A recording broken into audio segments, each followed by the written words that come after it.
Oh, you know what I love? Sports. Love sports. Sports. When it comes to Texas A&M, Where are you getting this information? Let me tell you. Welcome to TexAgs.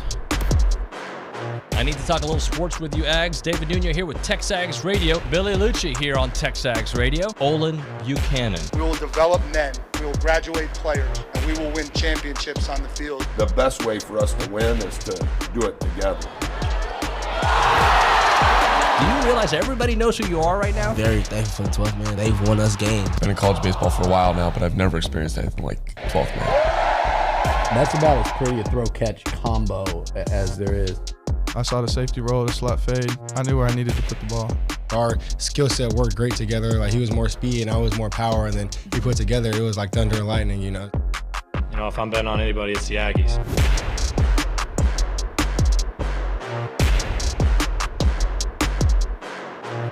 Well, hello, everyone, and welcome into TexAgs Radio, presented by David Gardner's Jewelers, Rollo Insurance Studio. The Go Hour, presented by The Warehouse at CC Creations. Two guys in a little room doing a show. It's TexAgs. We are doing some stuff downstairs, so we decided to take the show upstairs. Yeah, my old office. Before I got banished to the closet. Well, your old office is the hottest office in the building. Yes, and in the winter, it's the coldest one. Well, too bad I hear myself 3 times. Anyway, we got a couple things to get into this morning that I wanted to start off the show with, and one of those is my only hesitation when it comes to A&M's football season, okay? So today I'm looking at a bunch of stuff out there that somebody has A&M almost making the playoffs. We'll get into some of that in a little bit. Somebody has us going 7-5, and I don't agree with that. Here's what I think. Okay. Hey, David. Hey. I believe the only hesitation I have on the season, the only hesitation I have on the season is getting it right before the season starts. Okay? So I think it takes time for a team to kind of develop its identity, understand a coach's philosophy. So if I were to have a hesitation on the 10 wins, the 9 wins, my thing is you've got 2 very tough matchups in the first 3 weeks of the season, right? Mm-hmm. And that's where I have a little hesitation. I have a little hesitation there because will they be the finished? They won't be the finished product. I think they're going to be their finished product come November, right? As they play, even maybe when they get to LSU mid-October. Early on, if I were going to have a hesitation, it's just that they haven't figured it all out, the new system, and actually played against teams to kind of gear up for a Notre Dame, to gear up to go on the road against a Florida. Yeah, in a perfect situation, I think you'd be playing McNeese this week and then Notre Dame next week, but you're not. And I've seen them come out in season openers and, you know, shock everybody, like in 2014 when they opened up at South Carolina, and South Carolina was ranked, I think, 9th, 8th, maybe, and they just wore them out and won that one. But to your point, that was the third year of a team. But you had a new quarterback, but it was your third year in a program. I think my reason for pause, for concern, is it's A&M's history.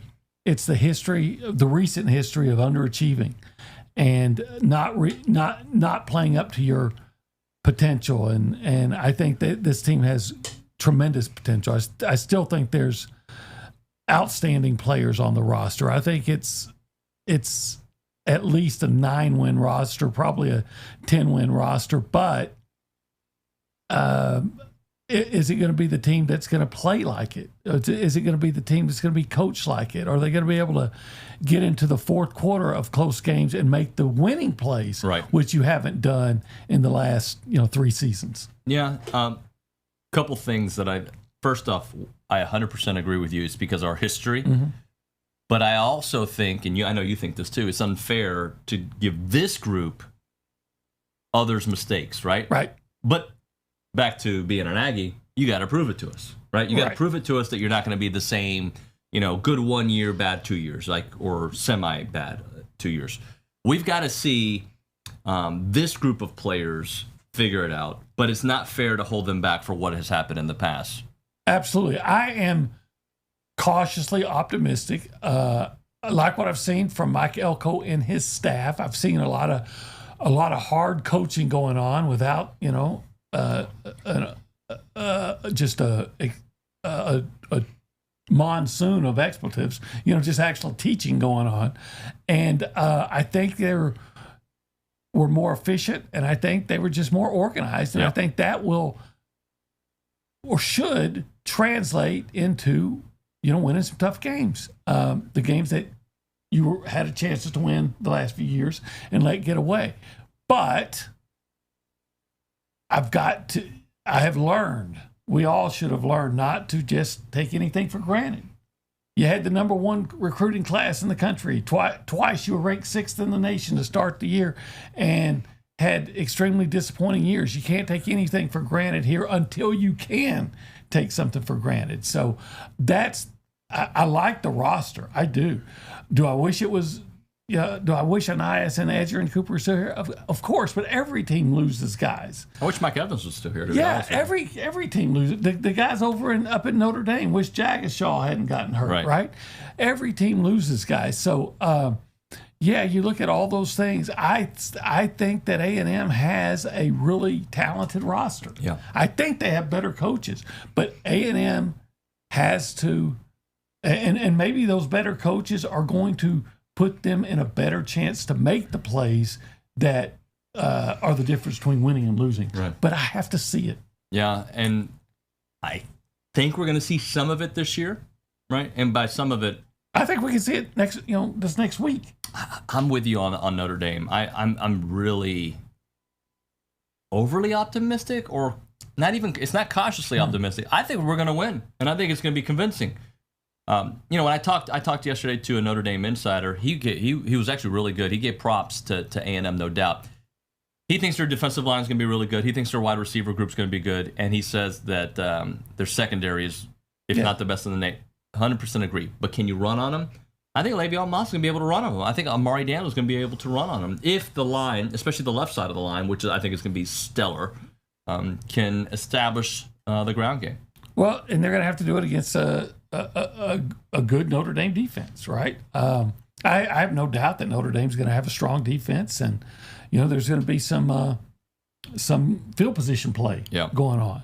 And hopefully when you get a chance to score, that means you close it out with a touchdown. If not, you make the field goal, because I don't think there's going to be tons of scoring opportunities. And all that said, I think A&M has a bigger advantage with its defensive line against Notre Dame's offensive line than Notre Dame has with its defensive line against A&M's offensive line.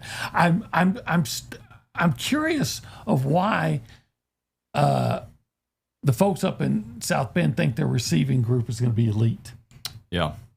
It wasn't last year. They got new guys, and they're excited about them. I guess the guy from Florida International. Mm-hmm. By the way, on the YouTube page, WD says, well, this is a downer to start a Friday, while true, just to kick him right out the gate. What's true? What part? I guess saying that A&M had, in the last, like you said, truth, the last 3 years, A&M hasn't, the A&M has just flat underachieved. There's no other way to put it. We bring up the question, or the feeling that maybe it's going to be different with a new coaching staff. Yep. And I did say I think they got a 10-win roster. I'm just saying until they, I don't know if that should be taken as a downer. Those are the facts, and maybe the new coaching staff. That's why he's here, to do the things and to instill in this team the ability to make those key plays that you didn't make last year and the year before and the year before that. Cotton Holdings. Yes. Long drive to talk. Wasn't that long. But about an hour? Yeah, a little more. A little more than an hour. Yeah. What did we find out? We found out that the Cotton Holdings is going to, we don't know how much, but they're sponsoring the Lone Star Showdown, yeah.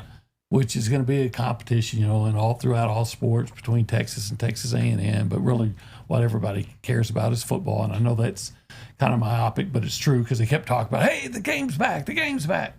And it is, and that's what's exciting about it. We found out that perhaps in the future, the Texas A&M game, because I always save the best for last, is maybe played on a Friday. I feel like it's going to be played on a Friday. Alberts is open to that because he wants to get the best TV window. Friday night, though, right? Yeah, and he says it's best for the state of Texas. I'm like, well, I guess so, unless you're a high school team that's Would you playing prefer in the playoffs. Friday night or Saturday? Saturday. I think, you know, I'm a traditionalist kind of guy, and Saturday's a football day. A football day. Now, you can say, well, yeah, you're a traditionalist guy, but you don't want the game played on Thanksgiving. I have other traditions on Thanksgiving I like too. Yeah. I think Friday should be for high schools and Saturday should be for colleges, even though I'm well aware that the high schools in the playoffs often play on Saturdays. Yeah. So growing up, it was a tradition to watch the Aggies on Thanksgiving Day for us. Like, that's what we did. Yeah. I prefer that as a fan. As a worker, you know, I would like to, you know, not necessarily work on that day, but that's all right. You can break bread with your family anytime. Yeah, maybe not. I think, look, I like having my Thanksgiving just for my family. But if they play on Thanksgiving, you know, of course, I'm going to be there and looking forward to the game. But I like the game played on Saturday. And I always thought it was ridiculous when they played the game against LSU on Thanksgiving. Because it's one thing when you're asking the other fan base, whether it be A&M going there or Texas coming here, to drive 90 miles. It's another thing when you're saying, hey, you got to give up for 300 miles. Yeah, no doubt about that. Hey, if you want to be a part of the conversation this morning, you can do it multiple ways. Our number is 979-693-1150. You can call us, you can text us, and if you do call us, we'll pick it up on the Boss Firearms hotline. Let's go around the room and say hi to the people. We're going to kind of keep it limited today. So people who are just joining the show, they're asking, why are David and Olin sitting so close to each other? Well, because we're good friends. So the beauty of TexAgs is we can do shows. I mean, I've done shows from a seedy hotel room in New York for the NIT. Yeah. I've done it from a dark hotel room in Seattle to watch my daughter play soccer. We've done it from an awesome studio downstairs. Yeah. At some point in Miami. Hotel rooms. Yeah, we should do that one again. We should just test the line there. We've done shows from an awesome studio downstairs. In the next 10 years, we might do a show from an even different studio. And we have this upstairs studio that sometimes we like to use for some of our NIL interviews, or Texas Aggies United interviews, and also just when the show's going on, it gives us a different place. So we're doing some work downstairs, so we brought the show upstairs. So that's why it's two guys in a little closet. We're mobile. We can go anywhere. We will go anywhere. We will go anywhere. And we're not divas. Like, we're not going to complain about hearing ourselves twice. We're not going to complain about being hot. We might a little bit, but when the show is on, the show is on. So, you know, if you want to, like you mentioned, Miami, if some Aggie club wants us to travel there and do the show, you know, we're open to it. Let's be honest. How come nobody's flying us to do the show from somewhere? Like, come on, guys. Muster? I mean, Guayo, I've been waiting for you, buddy, to send us. I mean, come on. All right. Let's have show will travel. Let's say hi to the Nick Savage. I think we'll be able to hear Nick Savage. Nick, good morning, buddy. How are you doing? Good morning. Yeah, I'm gonna try to multitask and cut down on the feedback to y'all. So, good morning. How are y'all? Well, very well. I'm well. I think I sounded a bit like a diva this morning, and I apologize, Nick. I just, you know, I heard myself a couple times, and I was a little warm, but you know, I know you're taking care of us. I'm trying my best. Yeah, and I understand. I tested it out yesterday. It was kind of annoying, but you know, David, you're talking about where have you done the shows from and all that stuff. You know. You think you're going to do maybe any more live shows? Is that a possibility? Oh, I'm going live. I'm going real live. Okay. Cool. You know what we mean when we say that? Yeah, I do. It means you're not dead. This is true. Let's hope. Let's hope. It wouldn't be much of a show. People are asking, what does that mean? Does that mean a new studio? No. Mike. They don't know anything. That's really what I mean. They don't know anything. Sorry, go ahead. This is fine. They don't know anything. But yeah, I'm good. Back to y'all. That was short and sweet. Short and sweet. No jokes. We're not going to go to the Social Center right now. And live. Oh, yeah, of course. We will go to the Social Center at some point. McKinley Polanski will join us here for Around Aggieland a little bit later. All right, let's see. We still got a few minutes in this segment. Let's do this because usually my timing's a little off in the new studio. 247 ranking every quarterback in the Power 4 ahead of the college football 2024 season from 1 to 68. OB, if I were to ask you, do you think Connor's going to be in the mix there? 1 to 68? Yeah. Yeah, he's going to be in the mix somewhere. Yeah, he's actually in the top 10. They didn't put him in an order, right? Like these is the first group, the second group. I'll read you a little bit about what they say about Connor Wigman. Texas A&M ended his 24 season in disappointing fashion after a foot injury in 4 games. He threw 8 touchdowns compared to 2 picks.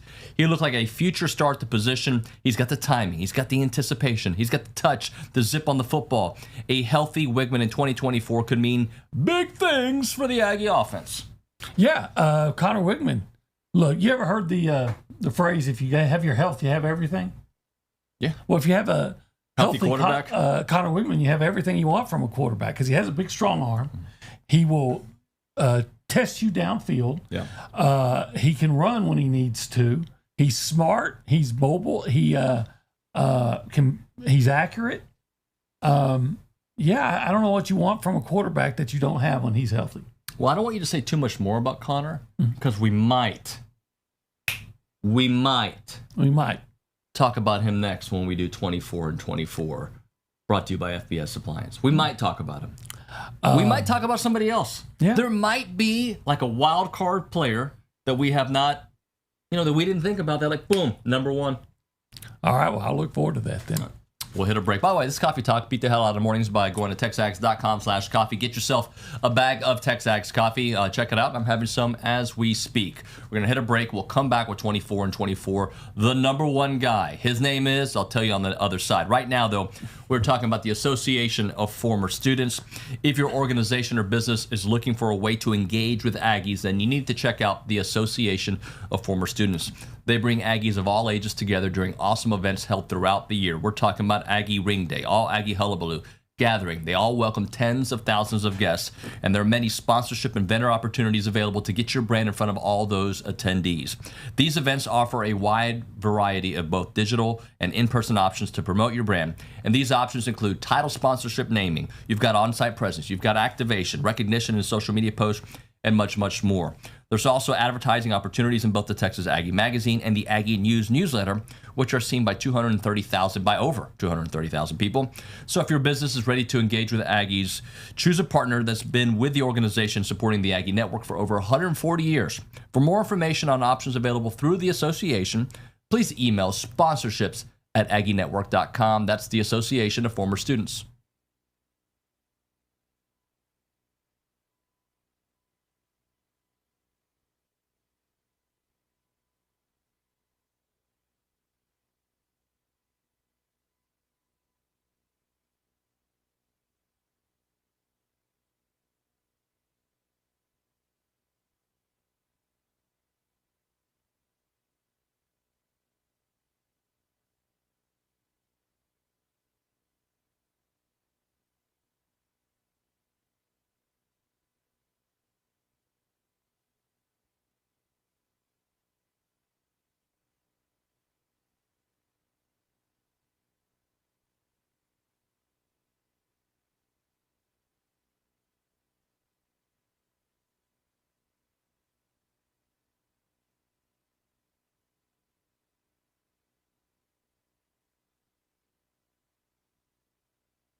All right, everybody. Welcome back into TexAgs Radio, presented by David Gardner Jewelers, Rollo Insurance Studio, Go Hour, presented by The Warehouse at CC Creations. David Nuño, Olin Buchanan here on Friday, August 23rd, 2024. And it'll be, my friend, our favorite segment. I don't know if it's a favorite. I think it's a very popular segment. 24 and 24, our last day of it. Number one, brought to you by FBS Appliance, who are committed to delivering an exceptional experience from start to finish. You can trust them to provide unparalleled service and support every step of the way, because FBS Appliance is your trusted appliance store. Visit any other 8 showrooms across Texas or find them online at factorybuilderstores.com. I do want to mention this because Ag Engineering 12 did say that this office is awesome. It's sharp. Like this monitor behind us, it is a sharp-looking office. Yeah, I know it was. Oh, I forgot. That's right. So this is where you were? Yeah, this is the office that I had. I thought you were there. No, I was here and got. Okay. Logan was there. And then now I'm in the broom closet. Well, you know, we love you regardless. Number one on the list, Olin, we touched on him a moment ago. His name is? Connor Wigman. Love him. Yeah, I'm a big fan. Look, he may be the biggest kept secret in college football. I know the people that really follow college football, like the list that you just referenced, know about him. But I think nationally, he's probably still got a stealth quality to him because of his injuries. He hadn't been able to, his injury, not injuries. Yep. He hadn't been able to play a lot. But when he's healthy, games he started and finished, he's been spectacular. I've talked about this. If you look at the games he started and finished, there's 7 of them. And if you take the averages that he compiled in those games, understanding that he did that as a freshman in one game in a Jimbo's offense and in one game with horrific weather against UMass. But if you take all those things together, he's still, and you take the averages of those 7 games and then project it over a 13-game schedule, because I think they're at least going to be in a bowl game. You're looking at a guy throwing for over 3,000 yards with more than 30 touchdowns and just 3 interceptions. Well, what take that now? But I think that might be conservative. I think you look at Connor Wigman and you start saying, hey, 3,500 yards. 35 touchdowns. You know, those are the kind of things that this kid's capable of, and plus he can run. So there's just not a lot of quarterbacks that can do the things that Connor can do. The only question is the people around him, and I think they've got maybe better people around him than you think. And I'm expecting a big year out of Connor Wigman, and that'll probably translate to a pretty good year for Texas A&M. So he's often compared to those other quarterbacks from that class. Cade Klubnik at Clemson. He's better than Cade. He's better than Cade. And Quinn Ewers, who's been really good. Quinn Ewers has been very good. But I believe in homerism. When healthy, he's been better than those guys. Or as good. As good. And I mean, 16-2 is fantastic. Yeah. He's and playing, teams like LSU, which I don't know, maybe I shouldn't bring up LSU. It's not like they've had their vintage defenses of late, but he still had played games in the SEC, and he's won. Not the Big 12. He needs to win some big games, right? A&M needs to win some big games. Absolutely, right. And he will help them do that. And if they win big games, he will be looked upon differently. And we talked about that big win they had over LSU in 2022. He only threw for like 150 yards, but he had 2 touchdowns, and he had and he scrambled effectively. He didn't go out and run for 50 yards. That's the game where he connected with Moose on that. Moose in the end zone with the perfectly placed ball. And he also, you might remember, he had a touchdown pass to Donovan Green where he's under pressure, but he held the ball to the last minute and then delivered a perfect throw for a touchdown. So, but he ran effectively as well. So again, I think Connor Wigman's the whole package at quarterback. What strikes me about him is when the temperature gets hot, he gets cool. Like there's a calmness to him, right? Like that exact example you're talking about. Like that's kind of like what am I gonna do? Yeah. He just, all right, I'm gonna wait. I see it. I'm gonna deliver the strike. He's what you want in a quarterback. I'm completely sold on him, and I just think that there are those out there in college football that watch college football that just don't know what A&M has yet at quarterback. Well, Pro Football Focus, by the way, shout out to the crew in the back that put together our packet today. Pro Football Focus says Connor is on their list of breakout candidates for 2024. Was considered to be under pressure on 55 dropbacks, in 2023, which was 41% of all his throws, the highest in the SEC. Well, see, and yet he was still putting up really good numbers. Look at the game against Notre Dame. Miami last year. Every play. He's constantly under pressure. I remember the touchdown he threw to Ernest Crownover. He wasn't sacked in that game. I remember the touchdown pass he threw to Crownover where he was under pressure and then puts it out there, and it's just a perfectly thrown ball. And quite frankly, had his receivers helped him out a little bit, he would have had even better numbers. There's this one play that still sticks in my craw from that Miami game. I know which one. I do. Connor did what he was supposed to do. Receiver didn't. Here's some stats from last year. 82 of 119, 979 yards, 68.9% completion percentage, 8 touchdowns, 2 picks, 156.8 passer rating. Is that good? That's very good. Okay.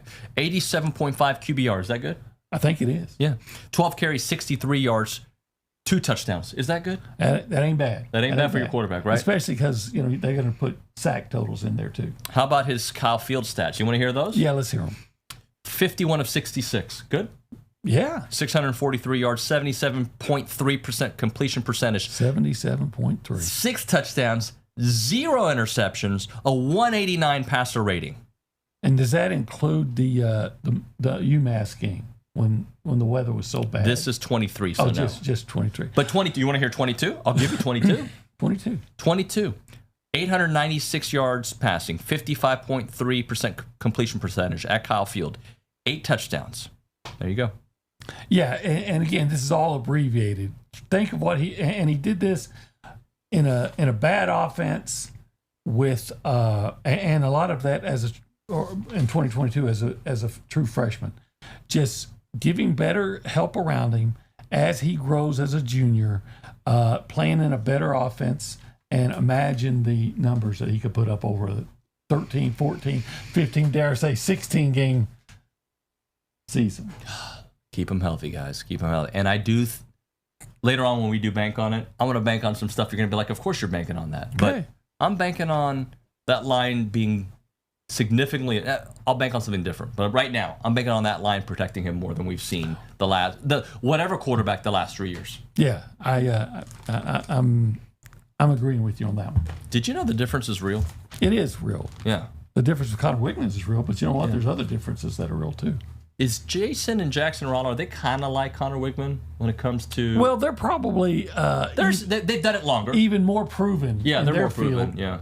So they were like 20 years ago, or however long, they were like Connor Wigman. Yeah. They were about to break out, and now they have broken out. So when I challenge people to basketball, I've done that before. Or people have they've challenged my ability, so I go prove it. Mm-hmm. One guy that I'm never going to go play basketball against is Jackson Rollo. He played at a high level. I feel like he practiced with A&M for a little bit too. I feel that's part of the story. Like he legit can hoop. So I'm never going to play basketball against him. But I will allow him to handle my insurance needs. Okay, yeah. Well, they're probably even better at insurance and basketball. Yeah, they're fantastic. 53 offices in the great state of Texas. They're all over the place. Their headquarters, though, is on Highway 6 here in College Station. They'll take care of you in Houston, Dallas, East Texas, West Texas, Austin, San Antonio, you name it. They'll take care of you all around the globe because I know many of you are watching in Afghanistan, Australia, Libya. Where else do they watch? Kazakhstan. El Salvador for sure. Guatemala. Singapore. Qatar. Navasota, UK. Yeah, they're all over the place, right? And I know you guys, so make sure you reach out to Rollo Insurance. They'll take care of your car deals, your car insurance, your homeowner's insurance, farmers, ranchers, hobby farmers, business owners, and of course their priorities, God, family, and country. It's Rollo Insurance. Call them up, 888-44-ROLLO. Go to RolloInsurance.com. That's 888-44-ROLLO, RolloInsurance.com.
All right, we're back here on TexAgs Radio, presented by David Gardner's Jewelers.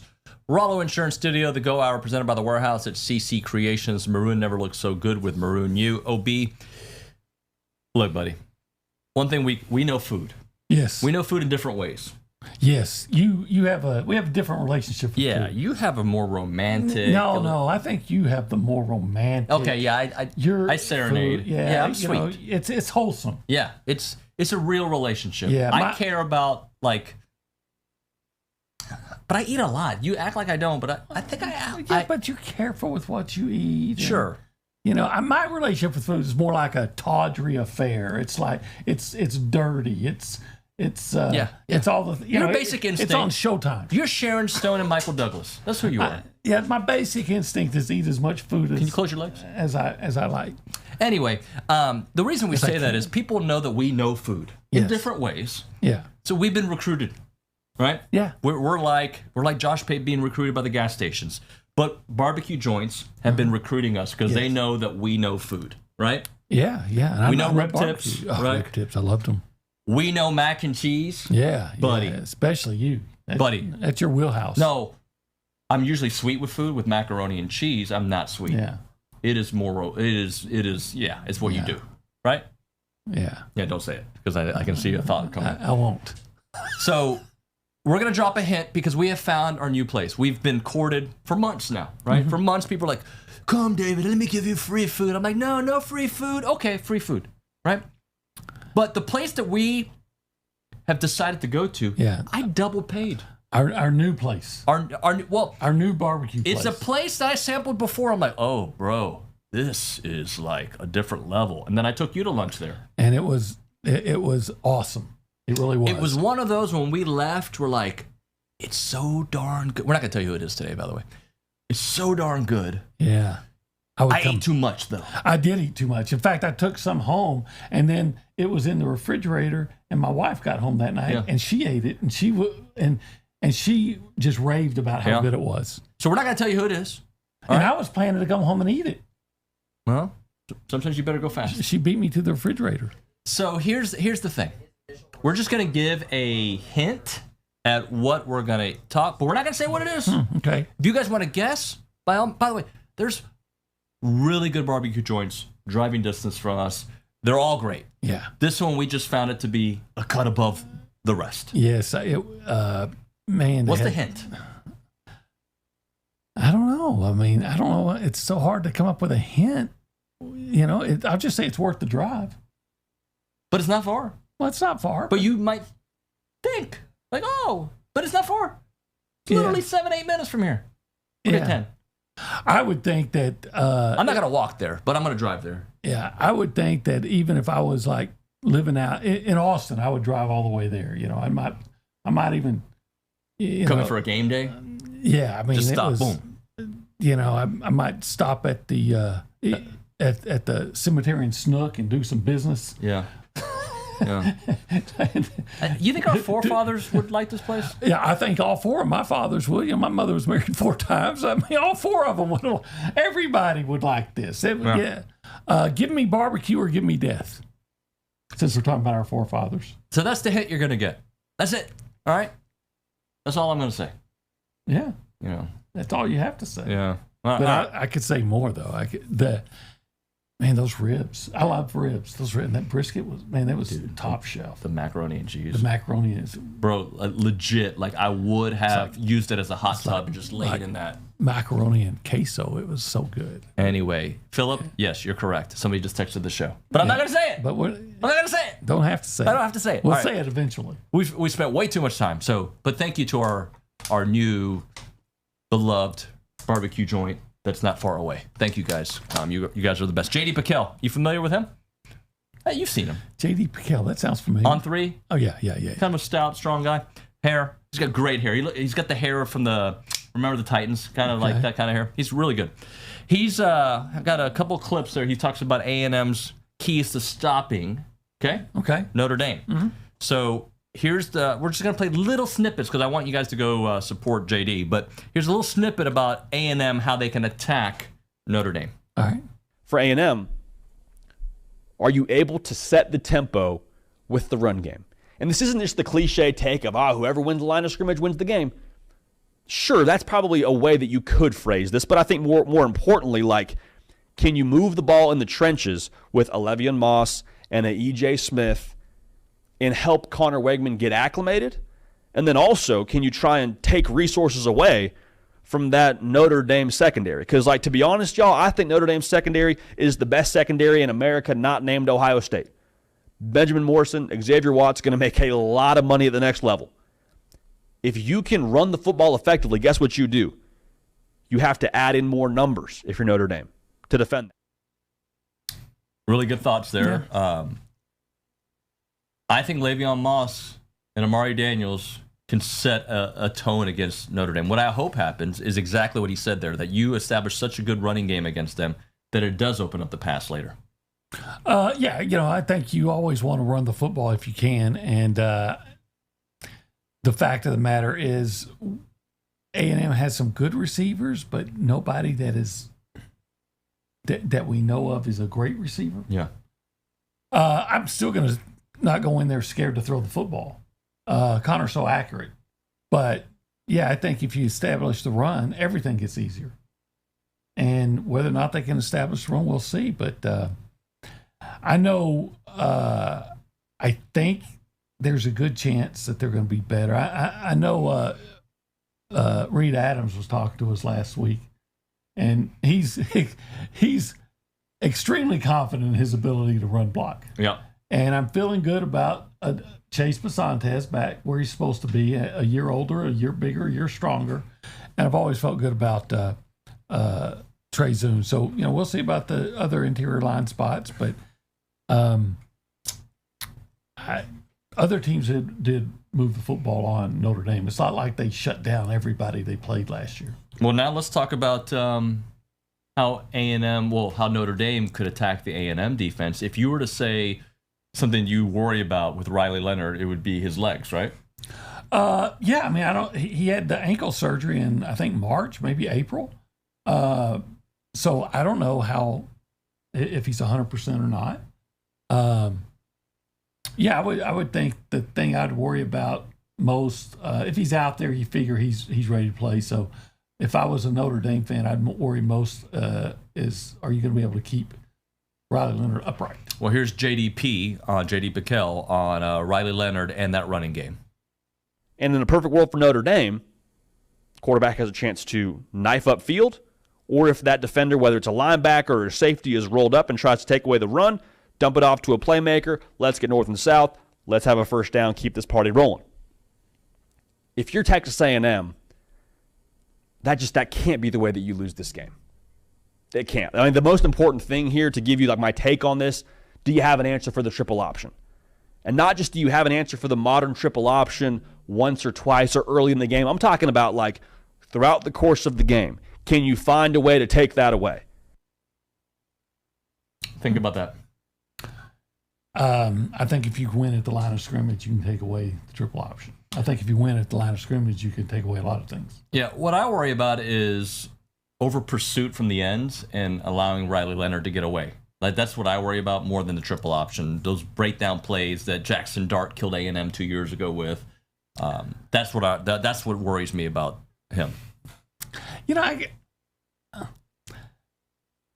I know they're different with Riley Leonard than they were with Sam Hartman, and yet last year they were talking about Sam Hartman being a Heisman guy. Yeah. So are they really that much better? I think A&M has speed at linebacker. Yep. Riley Leonard's going to make plays. He's a good quarterback. I saw him at Duke. Yes, there's all kinds of things to bring up. Are they going to be able to do this? Mike Elko's a heck of a coach. Jay Bateman, I understand, is a heck of a coach. A&M has a heck of a defensive line and a lot more speed on defense. I think Notre Dame is not going to score a lot of points. I'll just put it that way. I don't think they're going to be in the 30s. Let me read this text from Jerry. Good morning, guys. Hey, I'm a big Aggie fan, but until that football team can show me something, I'm way behind the baseball team and a lot of other sports that are winning national championships. My response to that is there's time to love everybody the same. Yeah. And I know that's not what you mean, Jerry, but if you're not going to believe in year one of a new coach, right? But I understand your point, because show me something. That's what we've been saying. Jimbo did show us something Yeah. until he didn't. Well, he did. Again, I always say the first 3 years you couldn't complain.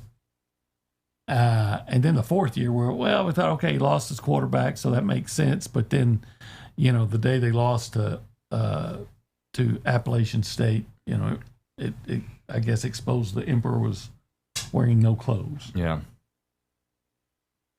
Let's hit a break here, shall we? Yes, dude. So this is an interesting commentary from Figurine Champ, teasing us with this meat. Yeah, and sides. There are sides there. Yeah, a lot of them.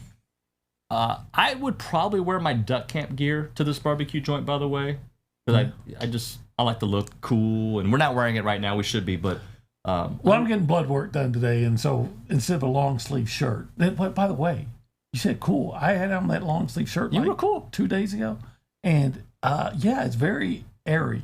Is that the right word? Ventilated. Airy. Ventilated. Yeah. Yeah, it does keep you cool. It does keep you cool. It fits well. It's not too tight. It's definitely not too loose. It's a comfortable fit. And it looks good. It looks like I said, good. my son wants them. He's trying to confiscate them. The hat looks good. It does. The hoodies look good. Everything looks good there. And by the way, you can use it for fishing, use it for camping. Some of the shorts, I'm going to the gym in those bad boys. In fact, I already have. I've been wearing them. So the clothing is fantastic. They fit good. They feel good. They're super comfortable. Not your run-of-the-mill baggy, boxy fit. And I'm telling you, if you just like being outdoors, you need to be wearing duck camp gear. They're made for people that live for the moments out there, where there are fish to catch, birds to hunt, time to kill, and football to watch, which I know you watch a lot of football. I do watch a lot of football. Check them out at duckcamp.com. That's duckcamp.com.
It's my jam right here.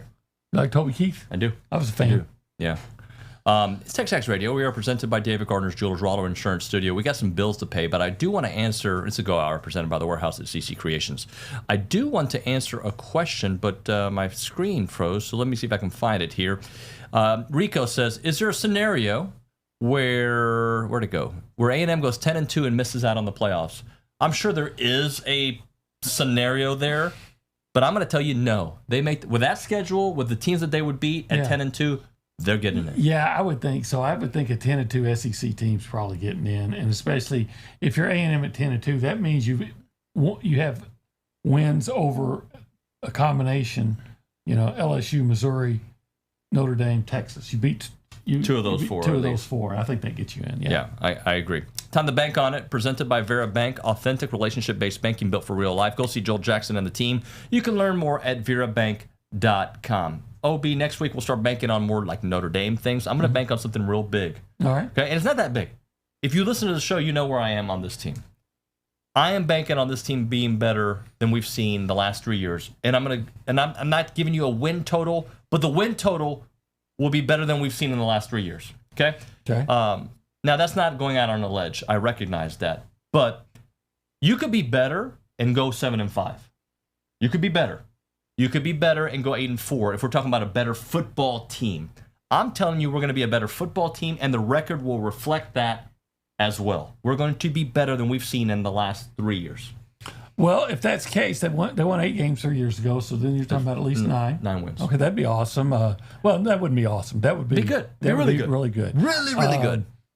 Yeah, you know what? We talked about him. I'm just banking on Connor Wigman this year. I think he's going to have a big year. I think he's going to throw for over 3,000 yards. I think they're going to keep him healthy. And I think we're going to be talking about Connor Wigman as A&M's best quarterback since Johnny Manziel. I think this is the year he actually proves it.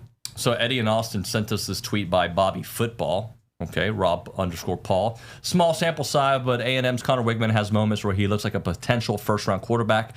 Ability to navigate the pocket, handle pressure pops, adjusted completion percentage at 78.4, A-dot 10.1. Puts him in the same territory as Beck, Jaden Daniels, and Caleb Williams. Yeah, so keep him healthy. And, unfortunately, he hasn't had the caliber of receivers that Jaden Daniels had. Right. But keep him healthy, and A&M's going to be able to throw on anybody, and I believe, and that includes their first opponent. Eddie provides us average distance of throw, A-dot.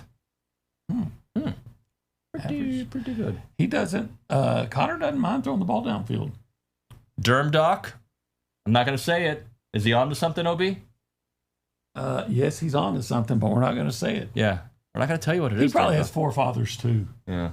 It's not that hard to figure out. Like, especially if you've been there. You're like, yeah, if you've been there, you know. Like, yeah, dude, if you know, easy. You know. Yeah. And I had heard about this place before I actually partook. Partook in it? Yeah. Before I had partaken. I don't know what's up. I'd heard of it before I ate there.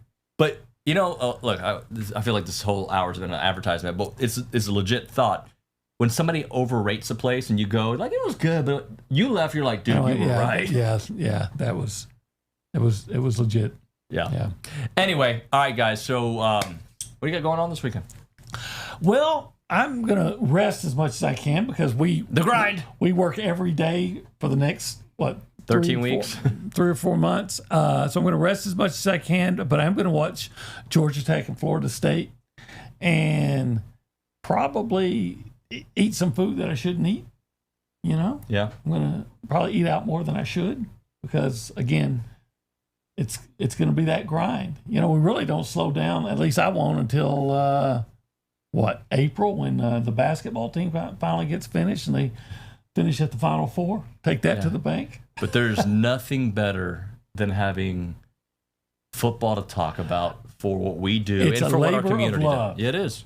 Now, I'm looking forward to that one season where we get to talk about good football. Because I haven't been able to do it very much. The last couple of years, it's been kind of a grind. But I mean, when A&M was good in 12 and in 13, and then even the year, even some other years, 2020, enjoyed it the whole way. All right, thank you, OB. We'll come back with Bud Elliott next on TexAgs.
It is TexAgs Radio. We are presented by David Gardner's Jewelers here in the Rollo Insurance Studio. We are doing our show from our makeshift studio this week, or at least today, and potentially another day or so, as we get the, I'll just say remodeling done. We're remodeling a little bit.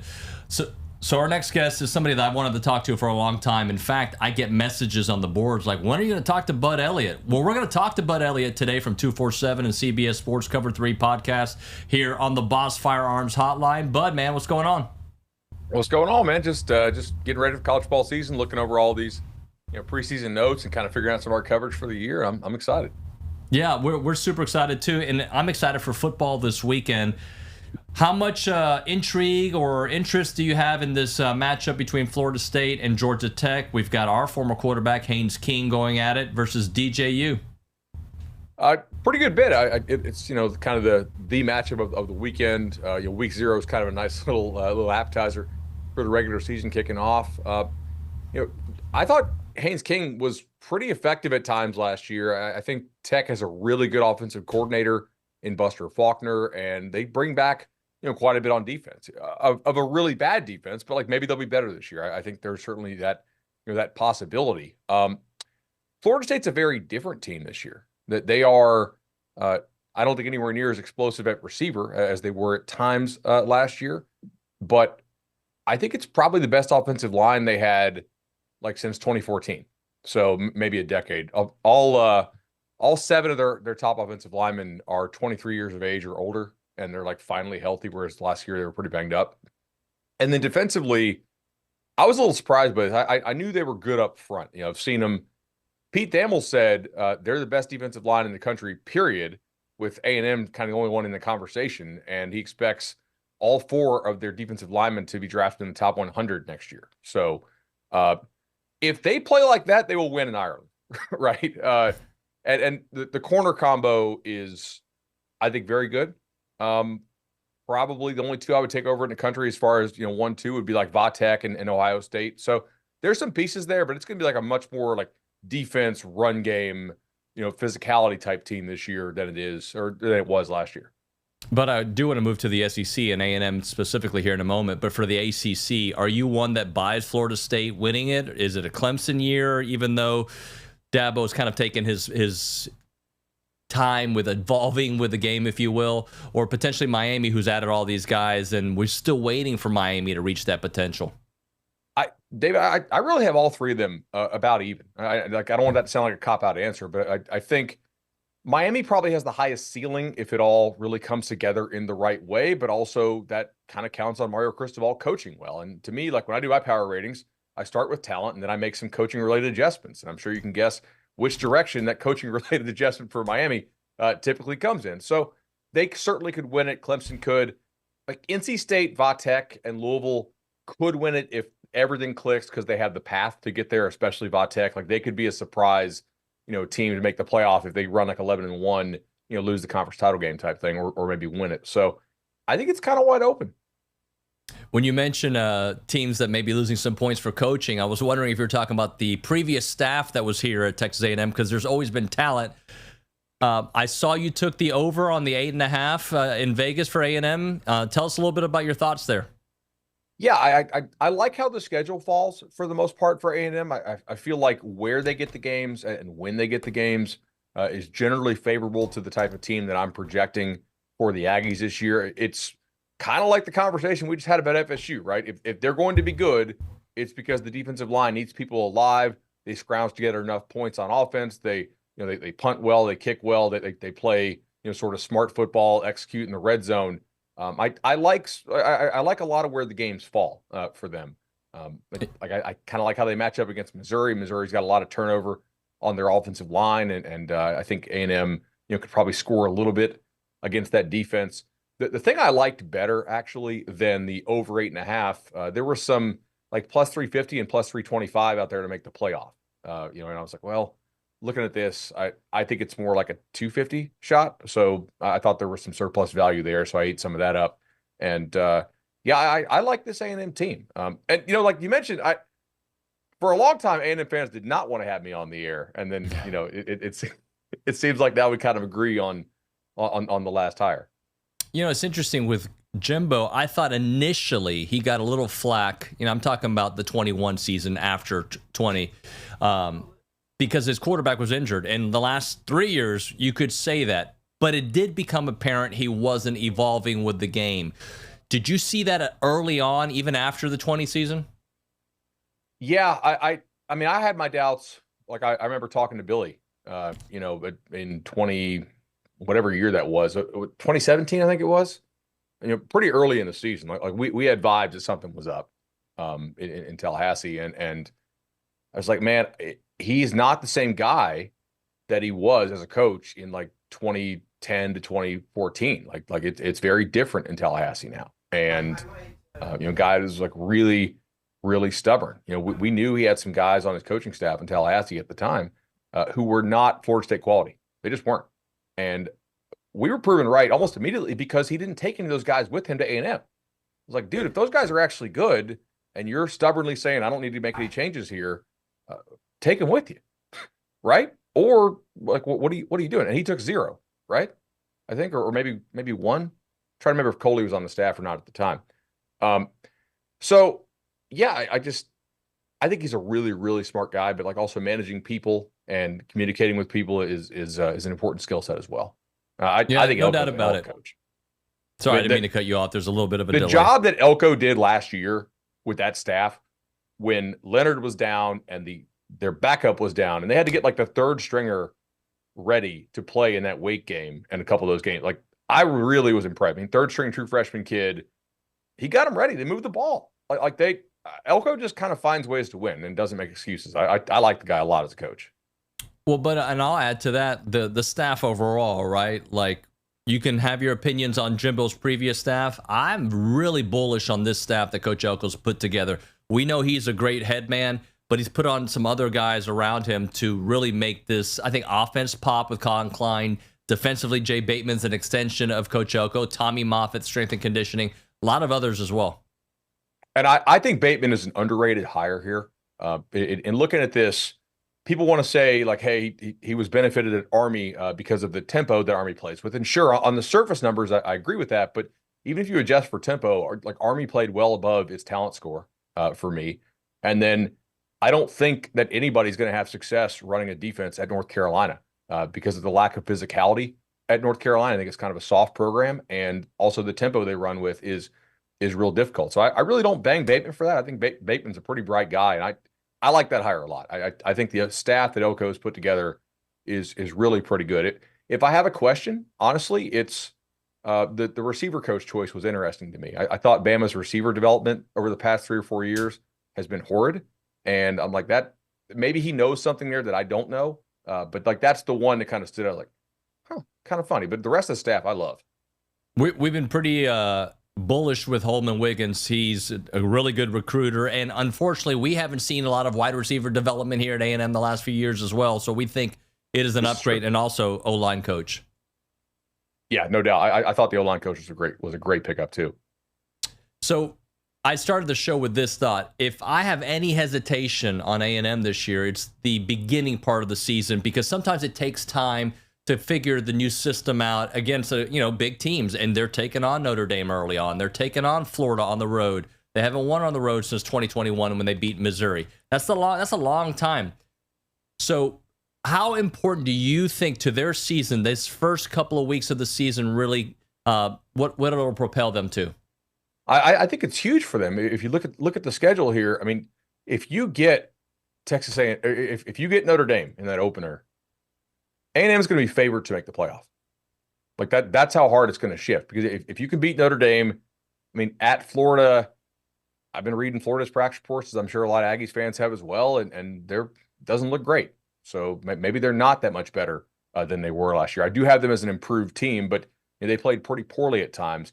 I like McNeese. I mean, I picked Bowling Green to win the MAC this year, mainly because I think the rest of the MAC has kind of cut. Like, I don't know that Bowling Green's amazing. I just think Toledo and Miami, Ohio have regressed a little bit from where they were last year. But that's still a team that you should pretty easily handle. I haven't read a single good thing about Arkansas's offense so far, like other than Petrino magic, I guess. But the scrimmage reports have been iffy. I guess they threw 8 picks in the last scrimmage. So maybe some work to be done there still. I don't know how many plays that is. Like maybe it's 140 plays. So it's like a 4-pick game and a 70-play game, right?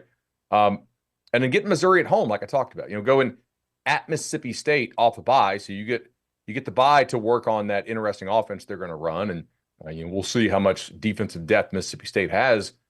Getting off to a fast start is really important. I agree with you. Talking about Elliott here on TexAgs Radio, presented by David Gardner's Jewelers, Rollo Insurance Studio. It is the Boss Firearms Hotline.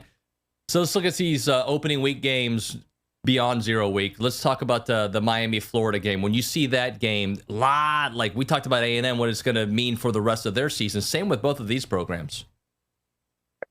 So I think Miami is the better team, but playing in the swamp is really hard. Like it is. Like that fans will pack that thing out. It'll be sold out. There's renewed hope for year 3 of Billy Napier. They return a lot of production on both sides of the ball. I just don't know how much better Florida is. I think Miami is potentially a lot better. And who has the coaching edge in this game? I would normally say Napier, but Florida last year they kind of played like dummies a lot. To be frank, I mean they were dead last in the country for most of the season in both special teams, EPA loss due to penalties, and then short yardage penalties. So in Florida, critical situations, just false starting, not enough men on the field, too many men on the field. It was kind of a clown show over there. So I think Miami's going to win this game.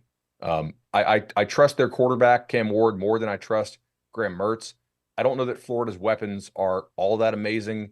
They took a lot of transfers in the offensive line room. I will tell you that Florida State is really happy with Richie Leonard, who they got from Florida. So, the line from a lot of Florida fans has been they upgraded. I'll believe that when I see it, because I think FSU thinks that Leonard has a chance to be a draftable player. So if they upgraded over a draftable guy, good for them. I don't know that squares with some of the practice reports that I've been reading so far. Miami, like even people who typically are conservative on Miami predictions, like guys that last year were more in that like 8-4, 7-5 range, they're like all in 11-1. So the stuff they're hearing, I think, sounds pretty real.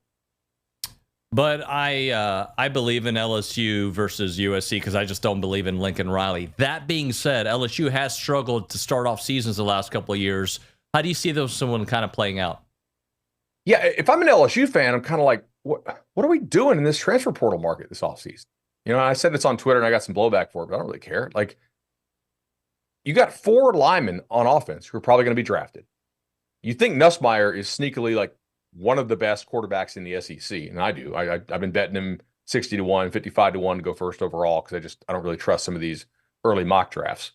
You think you got pretty good receivers to replace the 2 first-rounders you lost.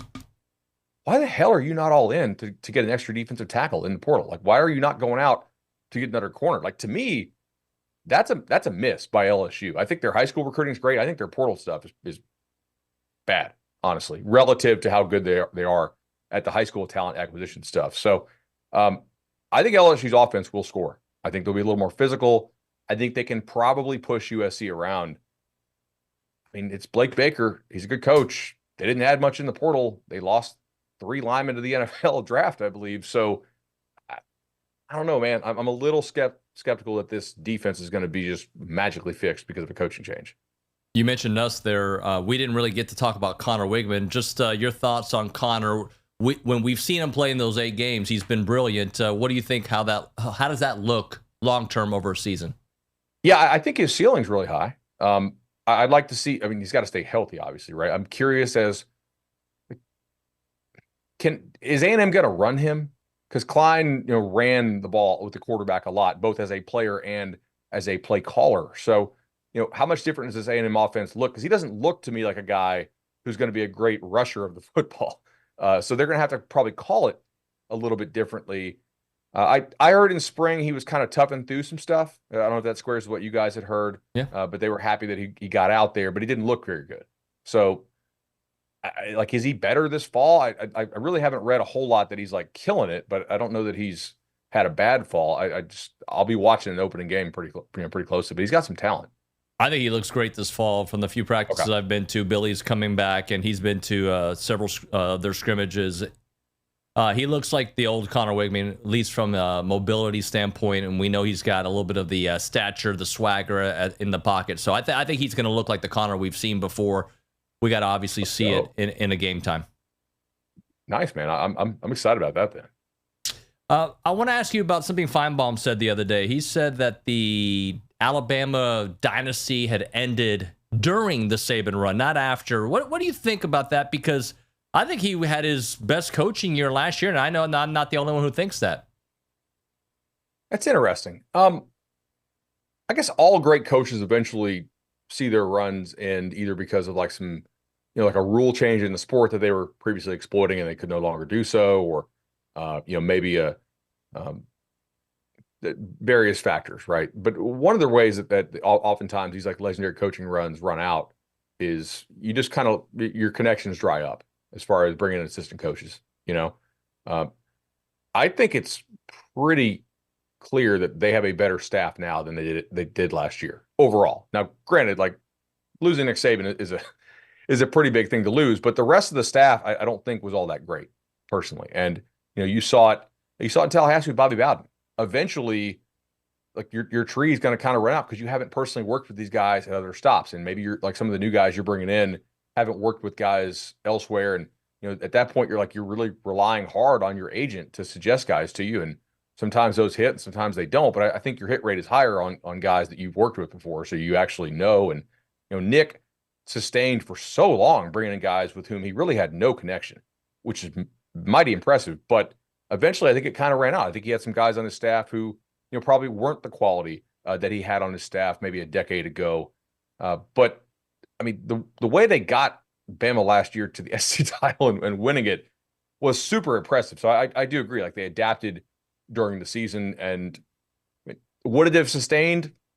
Like, probably not. The NIL stuff, I don't think Bama embraced that as early on as some other schools did. And I mean, clearly, like, Kirby's doing his thing at Georgia, so eventually it runs out. So I'm conflicted when I talk about Texas for obvious reasons, but also because of their recent history. Not last year, which obviously Sark was able to hit it, but they have, in his 3 years here, his numbers are similar to what Jimbo did in his first 3 seasons at A&M. So when you talk about Texas and the issues in the backfield, but I think a very manageable SEC schedule. I'm curious what Michigan's going to look like there in week 2. When you look at Texas, how high are you on them?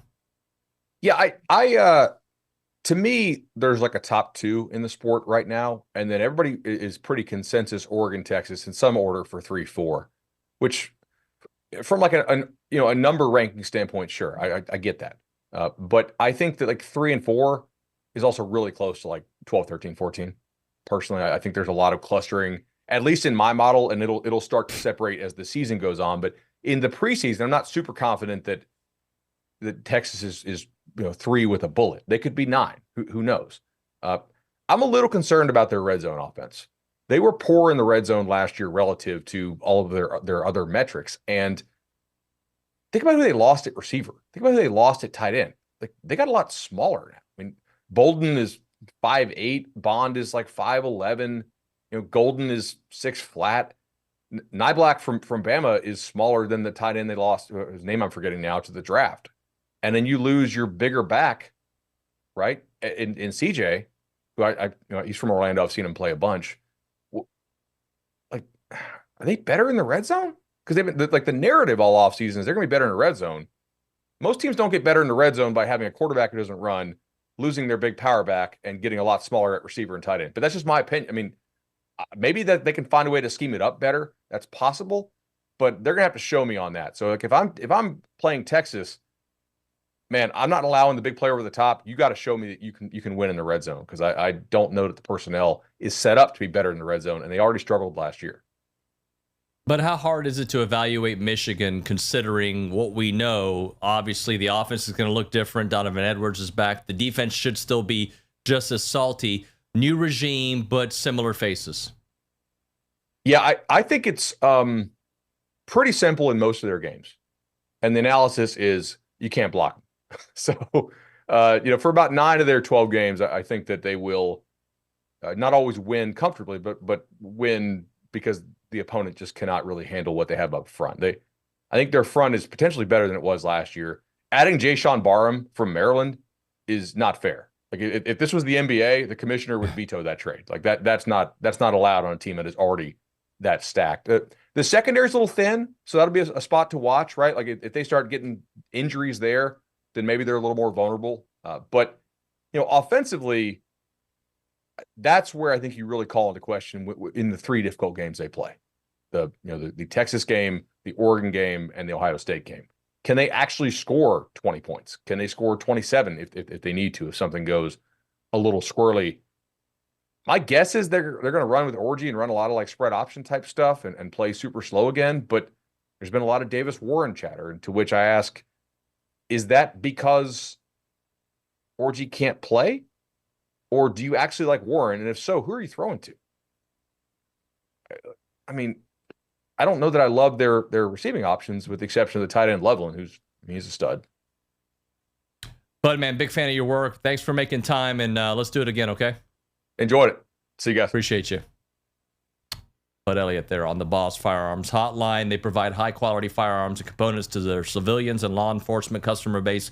See what you got for yourself at bossfirearms.com. Really appreciate that combo with Bud here on the program. When we come back, we'll get to some text messages and some thoughts. Before my interview with Reggie McNeal, I interviewed Reggie yesterday because we're doing some other content on something else. And I was like, you know what? Let's get another interview in for the show. So you'll hear that here momentarily. Right now, we're talking Heritage Films. They make documentary films about families. They make it about your dad, your uncle, your grandmother, whoever it may be that you want to honor in your family. Or sometimes you just want to honor your family name, right? The Nuño name, what it means to our family, what your last name, the Liucci name, the Buchanan name. Just the origins of your family, how you guys got together, how your mom and dad met, their first job, if they migrated from somewhere, whatever it may be. Chance is a beautiful storyteller. He's very creative, and he loves telling people stories. Good old boy. He can be on a tractor and also direct a Broadway musical. That's just Chance. He's just that guy, and he can tell your family's story, and it's just something that I think you will love. A 2-hour documentary. Can be about many different things, too. It doesn't just have to be about your family. It could be your family business. It could be parties, Thanksgiving. It can be your tailgating, whatever it may be. Let Chance tell that story. The website is yourheritagefilm.com. yourheritagefilm.com. The phone number is 713-893-8341. Again, that number is 713-893-8341.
All right, we're back here on TexAgs Radio. We are presented by David Gardner's Jewelers Rollo Insurance Studio, hour number 2 of the program. And we're going to the Angry Elephant News and Social Center, which is right next to me because we're in this makeshift studio. McKinley Polanski's with us. She joined us just, 2 days ago? 2 days ago, yes, sir. What brings you to TexAgs? I wanted to get experience with sports, networking, and I thought it'd be a great opportunity to intern here. Yeah. I'm excited. Cypress, Texas, right? Yes, sir. Shout out to your cousin Colin. Let's do a little around the SEC because you got some tidbits for us, right? Yes, sir, I do. The University of Florida announced that their season opening game against Miami has sold out. Florida season tickets also sold out, making 2024 the most Gator season tickets sold since 2017. That's interesting, considering it is a year that Billy Napier may not survive, and they're supposed to lose every game ever, especially the A&M game. That's an interesting thing, but props to Gainesville and to the Gators. What else do you have for us, McKinley? On Tuesday, South Carolina officially announced that their starting quarterback in 2024 would be Lenoris Sellers. Yeah. Sellers played in just 3 games last season and won the starting job over Auburn transfer Robbie Ashford. Yeah, that was kind of expected. Lenore Sanders was expected to be the guy, and I've read good stuff about his camp. For sure. The SEC announced its preseason coaches, all SEC first, second, and third teams yesterday. Georgia led the way with 15 selections, including 9 on offense. Okay. Alabama, post Nick Saban, is not far behind with 14 selections.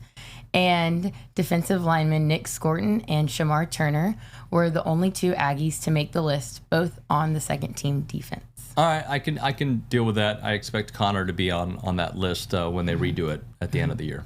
For sure. In a recent interview, Connor Wegman says that he's 100% ready to go.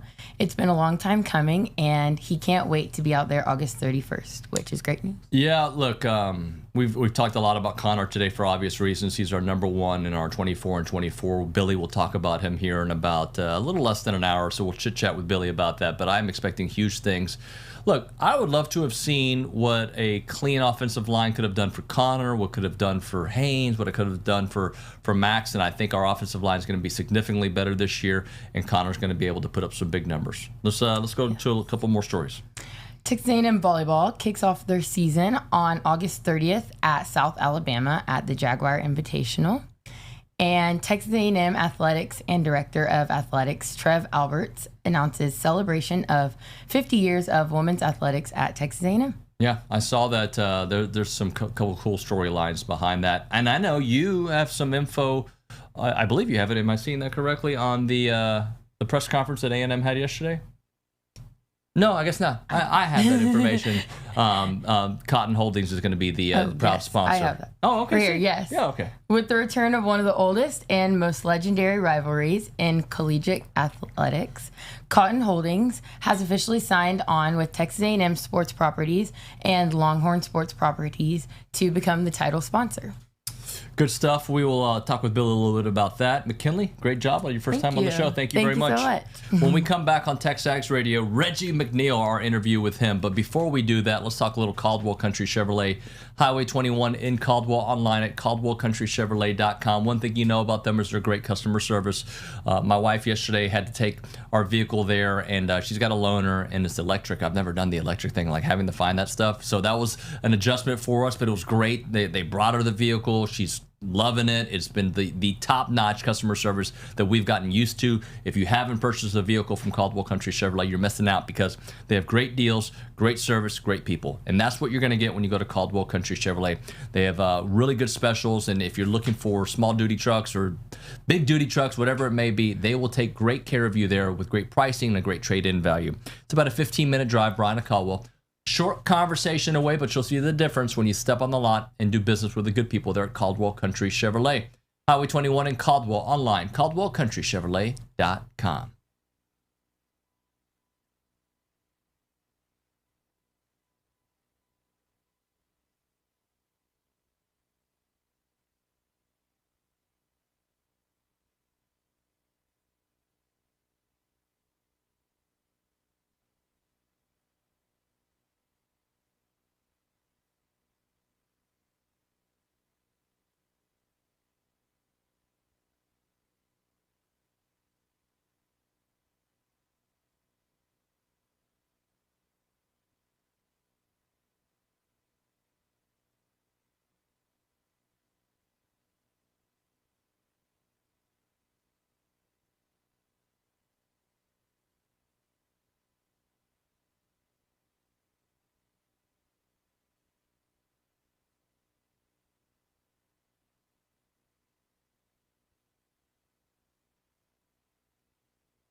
All right, we're back here on TexAgs Radio, presented by David Gardner's Jewelers, Rollo Insurance Studio. So yesterday I had the privilege of interviewing Reggie McNeal. He was here in studio. We're recording some other stuff.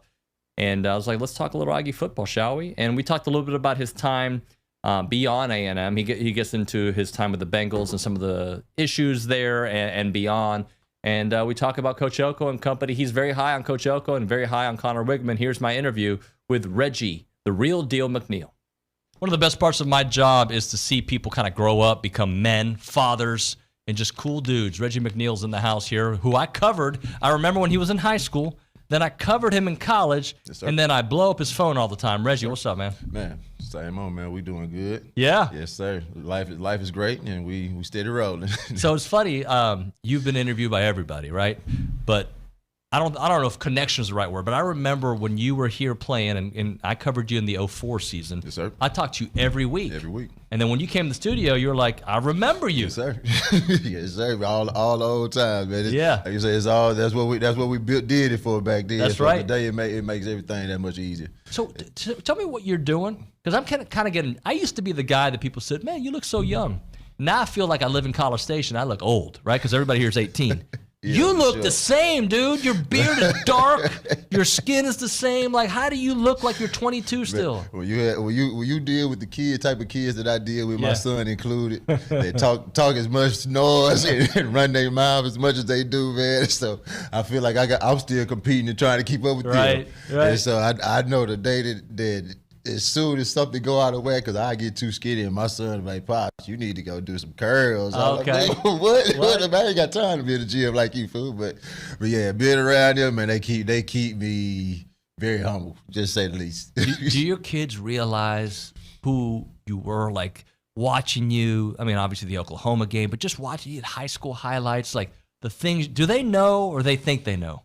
My son thinks he knows. My little girl, I'm just poppy to her. Like, yeah. I don't even think it matters. But she kind of got because she'll have my car. She put them all, she do all that in her room. But she don't really know or have The a clue. real deal. Yeah, she don't know. It's interesting. I was never as cool as you, right? Like I was a broadcaster. Like journalists are never cool.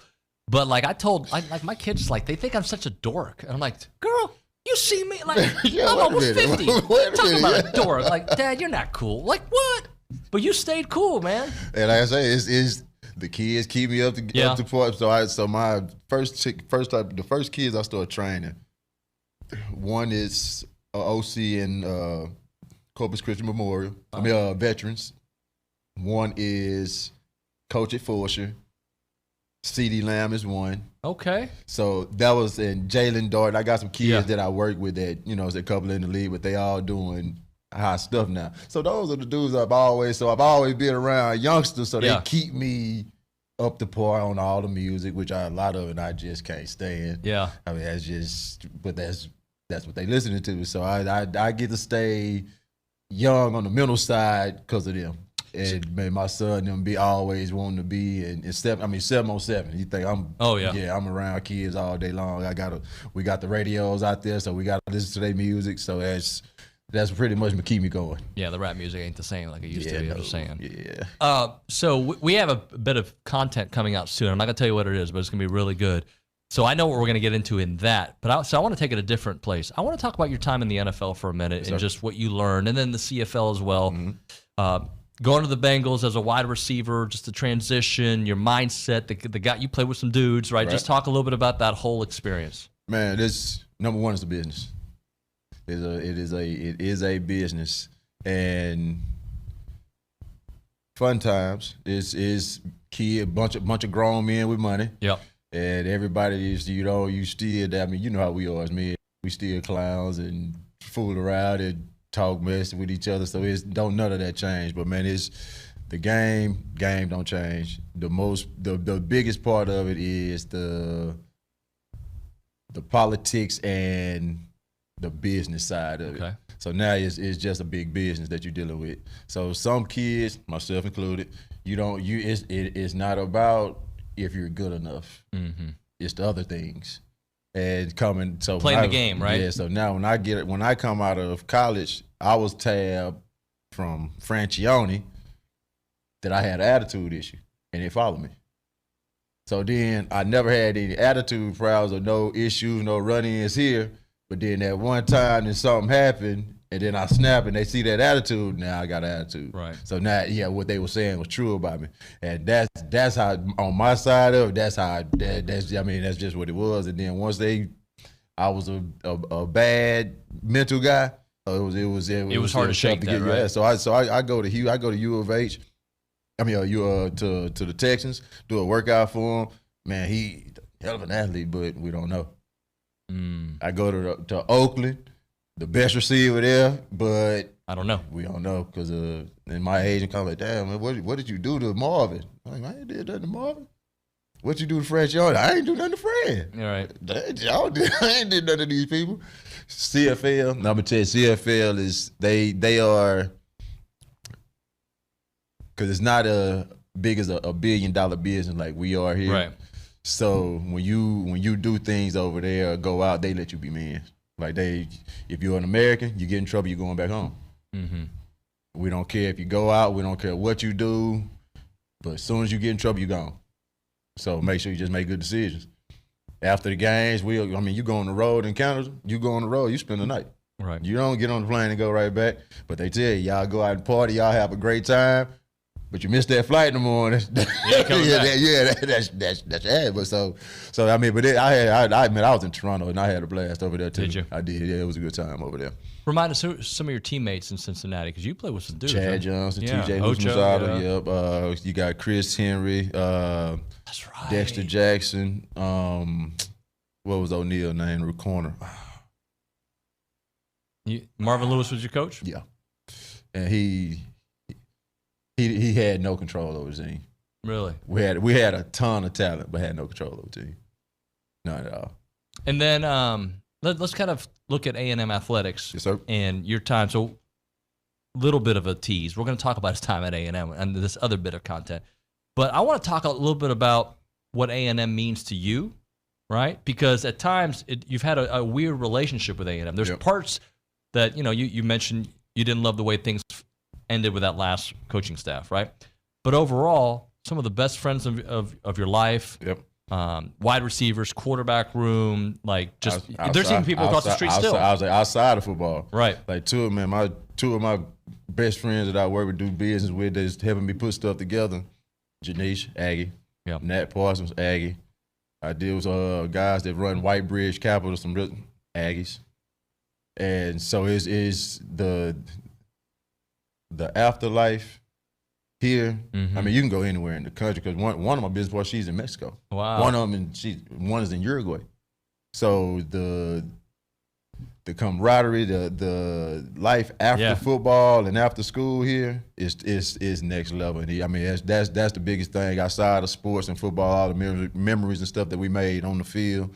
It's everything else after that really matters, because you're gonna play for so many years. So I'm gonna ask you this, because I asked this when the former players come by.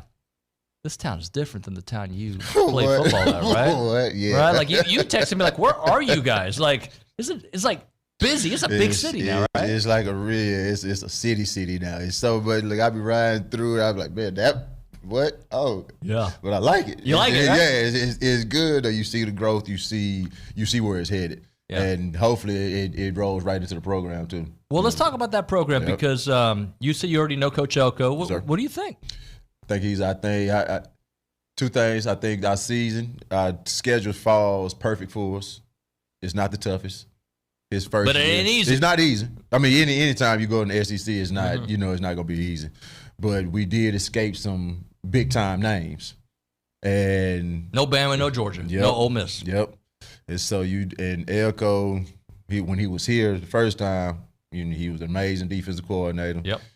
Went to Duke, same deal. And I mean, I think it was a great hire for us. I love the trajectory that we headed to, and man, I just hope we just put it all together now. And that's been our problem, man. We always got the team and the pieces, but we just got to put it together week to week and be consistent with it. You have an opinion why we haven't put it together consistently? We'll have 1 year really good, then a couple bad years, then a really good year. Why hasn't it been consistent?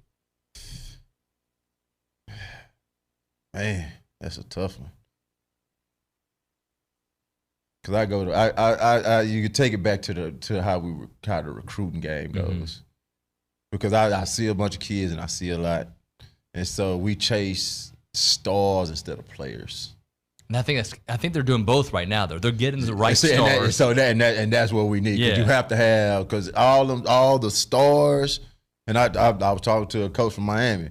He said, Reg, you were a 5-star. You were ready to come in and play day one. He said, man, Reg, if a kid is not ready to step on the field now, he's not a 5-star. He's like, so they need to stop putting those labels on them kids as far as 5 and 4 stars. He was like, now you get a 5-star or so-called 5-star that's not very good. Now that coach that think he's a 5-star, not coaching him as hard because he's getting paid. He's the 5-star. He's the guy. Now I can't just get on his head like I want to, because next thing you know, he's gonna transfer. So now we got to put it all together as far as the stars and the kids that's not stars. We have to, because it's some studs out there that ain't stars. Yeah, I see them on the regular, and I don't want to. I just don't like the fact that a lot of coaches chase those stars instead of athletes and kids that can actually play. And then you start having them same stars to be attitude problem, to have issues that don't even last because they prima donnas, they expect everything to be given to them and don't want to work. Yeah, and with NIL involved and the transfer portal changes it. All right, let's close out with this, because I know you've got the eye for a quarterback. When you see Connor Wigman, love it. Yeah, love it. I love snapping this from his release. Yeah, how quick he can get the ball out. The mental aspect of this game. Now we just got to keep him healthy. And I like our backup too. What's his name? The one that played in the bowl game. You're talking about Marcel Reed, you're talking about Jalen Henderson? Yeah. Reed, yes, sir. And I like him too. And he's the one that played in the bowl game, right? Well, Jalen started the bowl game, got hurt, and then Marcel came in and killed it. He reminded me a lot of myself. Yeah. When I watched him play, I said he reminds me a lot of myself. Do you find yourself, I don't know what kind of relationships you have with former quarterbacks, but did you find yourself watching everybody from Steven to Johnny, to all of them, Trevor? Like, we've had a lot of good quarterbacks here. Do you find yourself, A, talking to them, and B, watching their games? When they were playing, yeah. Yeah. As far as now, I stayed, I watch more high school football than anything, like kids that my son got to play against, and seeing them type of kids now. But man, I watched every last one of them. Yeah, Haynes when he was here. I knew Steven was, Haynes, he's a Texas kid anyway. So I was a fan of him at Longview, watching him come out. I came back to school when Johnny was here, so that was So I mean, we've had some good ones come through. It's just we have to put it all together. Kellen, by the way, another one who did it. Kellen played 7-on-7 with me. Okay, yeah. Before he left San Antonio and went to IMG, I think. Okay. So when he was in San Antonio, he played. He was one of my quarterbacks on my 7-on-7 team. Look at that, man. Yes, sir. Yes, sir. Reg, you haven't aged today, man. Thanks so much for coming in, and we're going to do this more often, all right? No doubt about it. Thank you, brother. Yes, sir. All right, Reggie McNeal yesterday here on TexAgs. We recorded it to air right now. When we come back on TexAgs Radio Around Aggieland, I believe Kay Naegeli is going to join us. Milliken Reserve Time, a farm-to-table community in College Station. They got homes, they got trails, they got farms, they got wide open spaces with a mission to build a healthy community around nature. They have awesome events. September 14th, trail running with the Lone Star Trail Runners. Volunteer at the farm on the 14th. Farm stand September 14th. Gardening 101. I know Luke Evangelist has already signed up for that. It's going to be a great one there on September the 17th. Sunrise Coffee at the farm September 19th. Volunteer at the farm. Day at Play. All these awesome events. Go to millikenreserve.com/calendar to find out all the cool happenings when you go there. They've got all the animals, and they're committed to maintaining a natural habitat for those animals to provide a natural setting for people to connect and come together. The website is millikenreserve.com. That is millikenreserve.com. Go check it out.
All right, we're back here on TexAgs Radio. We are presented by David Gardner's Jewelers Rollo Insurance Studio. In our makeshift studio, I've said it a couple times for those of you tuning in late, we're having some remodeling done downstairs, fixing some lights, nothing major. So we're hanging out upstairs in this office that we do some interviews from. It is now time for Around Aggieland, presented by Norman G. State Bank. Norman G. State Bank, rock solid banking. The website is normangstatebank.com. And with that, we have Kay. I can't do it loud next to you because we're really close. Kay. Yeah. How are you enjoying the little quaint setup? I actually enjoy different environments. Yeah. I do. Like doing a show. Just mixing things up every once Why in a while. not? Yeah. Right? Let's throw in who wants some to random eat spaghetti every night? Exactly. I like it too. It's a different look. We'll always remember the show that we did up here. Maybe it'll be more than one show. Maybe. Maybe it'll only be one. Maybe it'll be a long time. And maybe one day we'll go live. Maybe. I don't know. And maybe TexAgs Radio. Sorry. You're giving them. You're talking, David. All right, let's get into some Around Aggieland. So McKinley did a great job of touching all bases with soccer, volleyball. So I want to get into some of the men's and women's basketball schedule that was announced this week. Their SEC schedule was announced, their full schedule, and men's basketball has quite a loaded slate with a bunch of Saturday games, including you couldn't get any better than this. Saturday, till January 4th, will be against Texas at Texas A&M. So we will be at home. That'll be an awesome way to kick off conference play, as well as a bunch of Saturday games. You have Saturday versus Alabama here, a Saturday game versus LSU. You will play at Texas on another Saturday, South Carolina, Mizzou, Arkansas, Tennessee, Florida, LSU. So those games are all, again, Saturday games. So that is quite a loaded slate, and I know Aggies are looking forward to playing them. Also to note, they play Oklahoma in the second conference game of the year, so that'll be interesting to have new... First conference game, Texas. Yep. Second conference game, Oklahoma. At Oklahoma. All the newbies. Okay. Yep. It'll be... So we're starting off strong, and then that third conference game's Alabama, so you're jumping right into it. There's going to be... What a tough start of conference play. It really is. Guess what the fourth team is? At Kentucky. Oh my... Well, it's a different Kentucky. We'll see what they're... Yeah, we don't have... Arkansas is a little bit later down, but that'll be a heck of a schedule for them. And then women's basketball schedule was also announced. Little thing to note, they will play, Texas and Texas A&M will play here, but they will not play at Texas in this schedule that we have. And also, and then they will play at Oklahoma. Oklahoma will not come here this year. Cool. So quite a little bit different change, but we're excited for men's and women's basketball, especially with this new schedule coming out. Just a reminder for some people, the Alex Caruso Foundation, he was a great guest this week, is hosting its inaugural golf scramble at Miramont Country Club. That will be on Monday. He said there were a few spots available last when we talked to him. So if you are interested in that, email alexcarusofoundation@gmail.com. Great stuff, KK. Thank you very much. Of course. When we come back on TexAgs Radio, Billy Liucci will be joining us. We've got Connor to talk about. We've got football to talk about. We got life to talk about. That and more. We'll see you in a bit. It's TexAgs Radio.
It is TexAgs Radio. We are presented by David Gardner's Jewelers, Rollo Insurance Studio. Got to send a shout out to Rod Reed, who's listening. Rod, we love you too, man. Thanks so much. If you want to be a part of the conversation this morning, you can do it a couple different ways. 979-693-1150 is the phone number. We'd pick that up on the Boss Firearms hotline, or you can text that same number at 979-693-1150. You can talk to us on the YouTube page. Hopefully you guys subscribe to our YouTube channel, and you get all the updates that we put on YouTube from all of our great content. And hopefully you guys go to TexAgs.com and become a premium subscriber, get all that insider information that Billy gets us here on TexAgs, and you can get that first before anybody else gets it, and then people leak it on Twitter. But Billy is the source when it comes to all things Texas A&M athletics. So those are the multiple ways you can be a part of the program. I know we're working on getting Billy on the show. I do want to go to a couple text messages that come in. Let's see if I can find it. Here's a 713 that says, what if, I love this what if because this is optimistic what ifs. What if A&M beats Notre Dame, then Notre Dame goes 11-1, and A&M goes 10-2 on the season? Will Notre Dame keep A&M out of the playoffs? Thanks, and gig 'em. And my answer to you is no. Look, nobody knows how this committee is going to do. Every year is a different, and I know that we have battered committee syndrome, whatever it may be, right, for what's happened with football and basketball in the past. But no, I don't believe that will be the case at all. I think if A&M goes 10-2, and look, that's a mighty big ask. Is it a possibility? Yeah, with the talent that we have, why not, right? With the hard games at home, why not? But I've said this multiple times. Not only do I have to see it to believe it, yeah, I think that's all of us. But I also do believe that when you have that many what ifs, it's going to be hard to hit on all the ifs. And if we went through the ifs on this, it's kind of a difficult one to say, right? Like when we go through the ifs, if the wide receiver group is elite, well, it's certainly possible. Noah Thomas can absolutely take a huge step. Moose, some people were asking why I didn't mention him yesterday when I was asked about wide receiver. We know Moose can be elite when he plays, right? I just want to see it consistently, just like I want to see it consistently from Noah Thomas. What is Cyrus Allen going to provide you? Is he going to be similar to what Jade brought you last year? Can Jade build on what he did at the end of last season? Those are legit if questions, right? And Jabri Barber, is he the guy that we heard about during the spring before he got injured? Can he be, a 1B, 1A type receiver? Those are all questions that I think are part of the ifs. Other ifs to talk about, right? The offensive line. I feel much better about the offensive line because there's some you guys on the line, and I think that is certainly a big part of it. But the offensive line is still an if, right? An if for the offensive line. If the tight end room, provides the same kind of value that you had last year, because look, Jake's not here. Jake Johnson's not here. That's what they call him, Jake Maxwell. But Jake Johnson's not here, and he was really good for them last year. Donovan Green is still coming back from an injury. I am super intrigued by what we're going to get from Theo. I think Theo's going to be a really nice addition. Trey Watson seems like he's the legit, but those are still ifs when we're talking about the offensive side of the football. I don't think there's any ifs with the defensive side of the football, or the defensive line. I think they're going to marvel that Florida State defensive line that Bud Elliott talked about earlier in the program. I think that is all part of it. Is there an if for the linebackers? Yeah, you don't have Edge Cooper, so I understand the ifs, but I think Torian York takes a huge step, and all the indications of that linebacker crew next to him seem to be pointing in the right direction. So there is that. There's also some other areas to point at. The secondary, I think, is still an if because we don't know these new pieces. I do know that they're deeper, healthier, and they're more comfortable than they were a year ago. Different staff, but you didn't even have Tony Grimes last year. You just didn't have him. So that is part of the conversation for sure. I think Billy's calling, by the way. So those are my what ifs that have to answer. Special teams, I think they're going to be significantly better, but it's still an if, right? But they have a coordinator, right? That makes you feel significantly better about that position. So that's why I can't go all in on these 10-2 talks, because there's too many what ifs to have a feel for it. Let's go to the Boss Firearms hotline. I believe we are joined by Billy Liucci. Billy, good morning, buddy. Morning, David. No, I'm not. Guys, I'm not getting Billy on my headset, so if you guys can fix that up for me, that'd be great. Billy, good morning. Hi, Dave. How are you? Hello. Hi. Hello. Hi. We got a delay. Is that what's going on? Yeah, are you coming in or are you going to be on the phone? Well, I guess I'll come in if we're going to have a delay, but I was hoping to not. I'm So I'll sorry. go ahead and come over. Well, we could chit-chat a little bit, We're on right? the air yet, David? Yeah, we're on the air. This is the show. Yeah, I know. All I've heard is y'all complaining about that little room.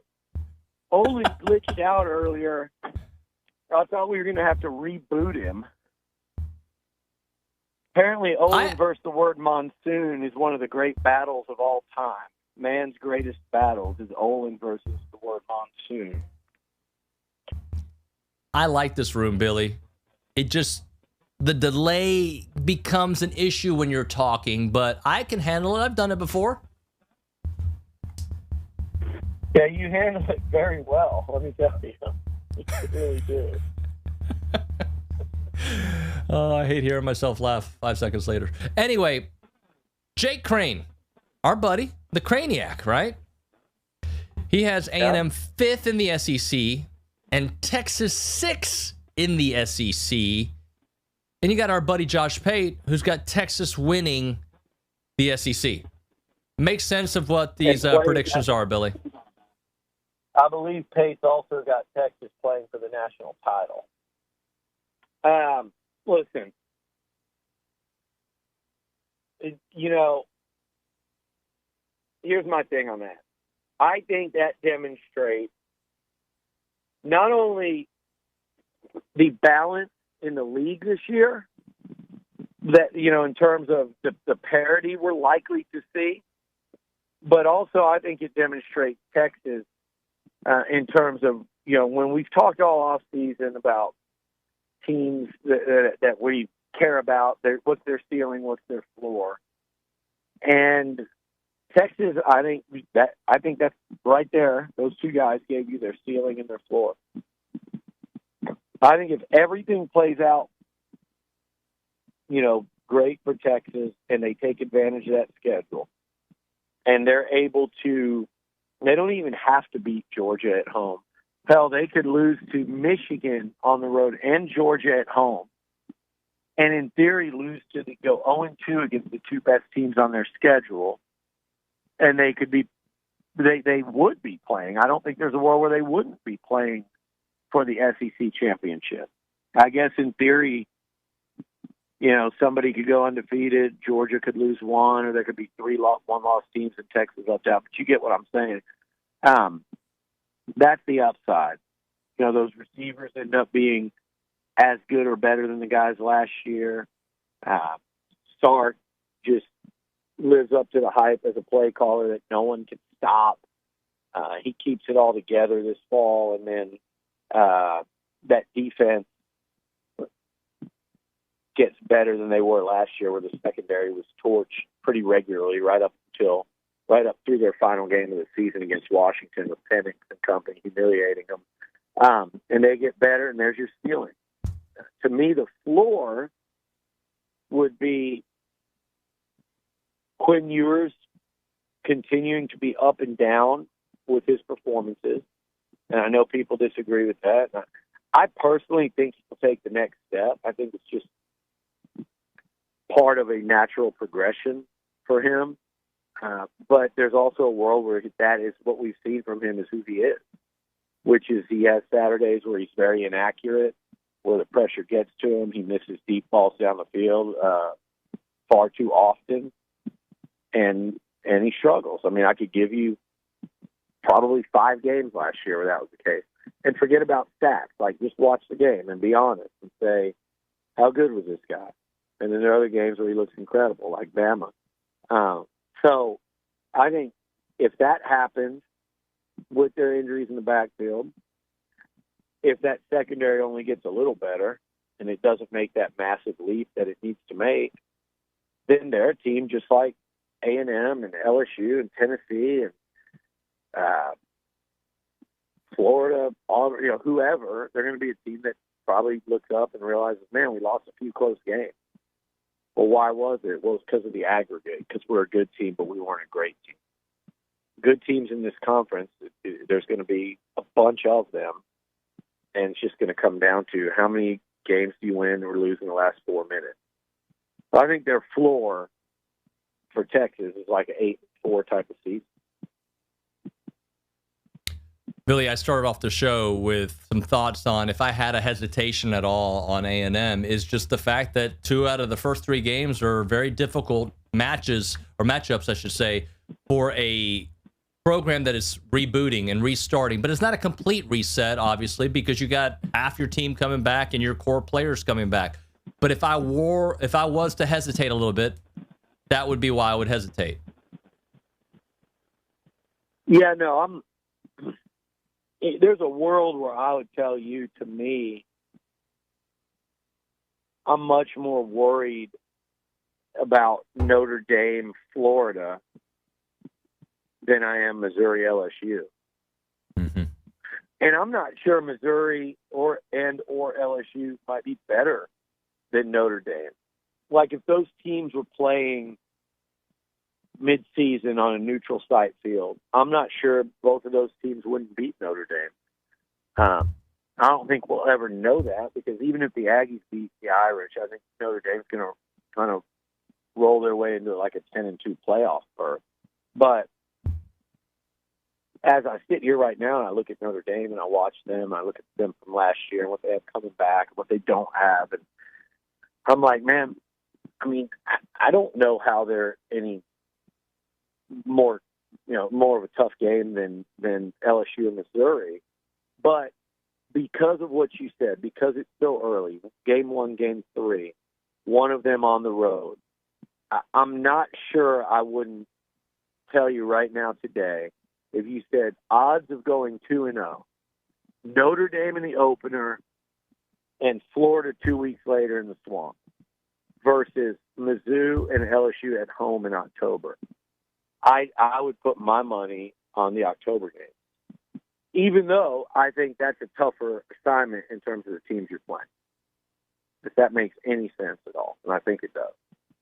100% it makes sense, Billy. I worry about the beginning just because it is a transition and whatnot, but I do think they're going to be a really good product by the time you get to those harder games.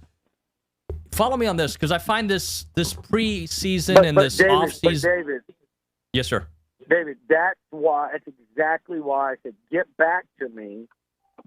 If they win those 2 games in September, then I think the whole world of college football, not just us here, have to start going, A&M has a very real chance to make a playoff. Because then you look at games like Auburn on the road, Texas, LSU, and Mizzou at home, and you can go 2-2 in those 4, and you're in the playoff. Or you could go 3-1. You could go 3-1 and drop one at South Carolina and maybe probably be in the playoff at 10-2. So, point being, if they get these 2 early wins, then the whole nation's opinion of Texas A&M as a playoff contender completely changes. Do I think they can roll like into the SEC title game this year? No, I just think there are too many question marks, and there are too many contenders this year that a couple of those teams are bound to roll to like a 1 or 2 loss conference season. But I do think, if you look, if they get those first 2 games, you could start looking at, can this team get to 10 wins? And the answer would be, yes, doable. Especially if it stands to reason, like you're saying, like that they're just going to get better in year 1 under Mike Elko. But I kind of agree with Olin too, to a lesser extent. He talks about, we haven't seen it. They haven't done it. They've been on this trajectory of not getting it done. And I go, yeah, I there's some truth to that, because a lot of these guys coming back, they've had to adjust to Elko's expectations and what he expects from them on and off the field throughout this offseason. and they've gotten there. But like Elko said to us the other day when I asked him, he said it's more of like a whole calendar year thing. You get through a whole off season, you go through spring ball, you go through a portal session, you go through a full football season, because now that's different too. What they're about to embark on is they haven't been through with him yet. He hasn't been through it with them. So there are some of the same guys that just don't yet know, even though they've been coached that since January, they don't yet know like truly what it takes to go win week after week in the fourth quarter rather than let it slip away. So can they clean break those habits? That would be really tough. So for that standpoint, that's why you kind of don't pick them, I think, to be an SEC title contender.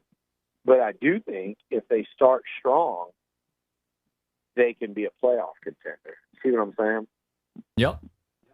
Billy, follow me on this, because I know I'm going to do a Nuñoism. It is, but it isn't. But follow me. I feel that this has been an extremely long offseason from a football sense, because I have never been through this coaching change and new administration. So I've been waiting for this new brand of football since December.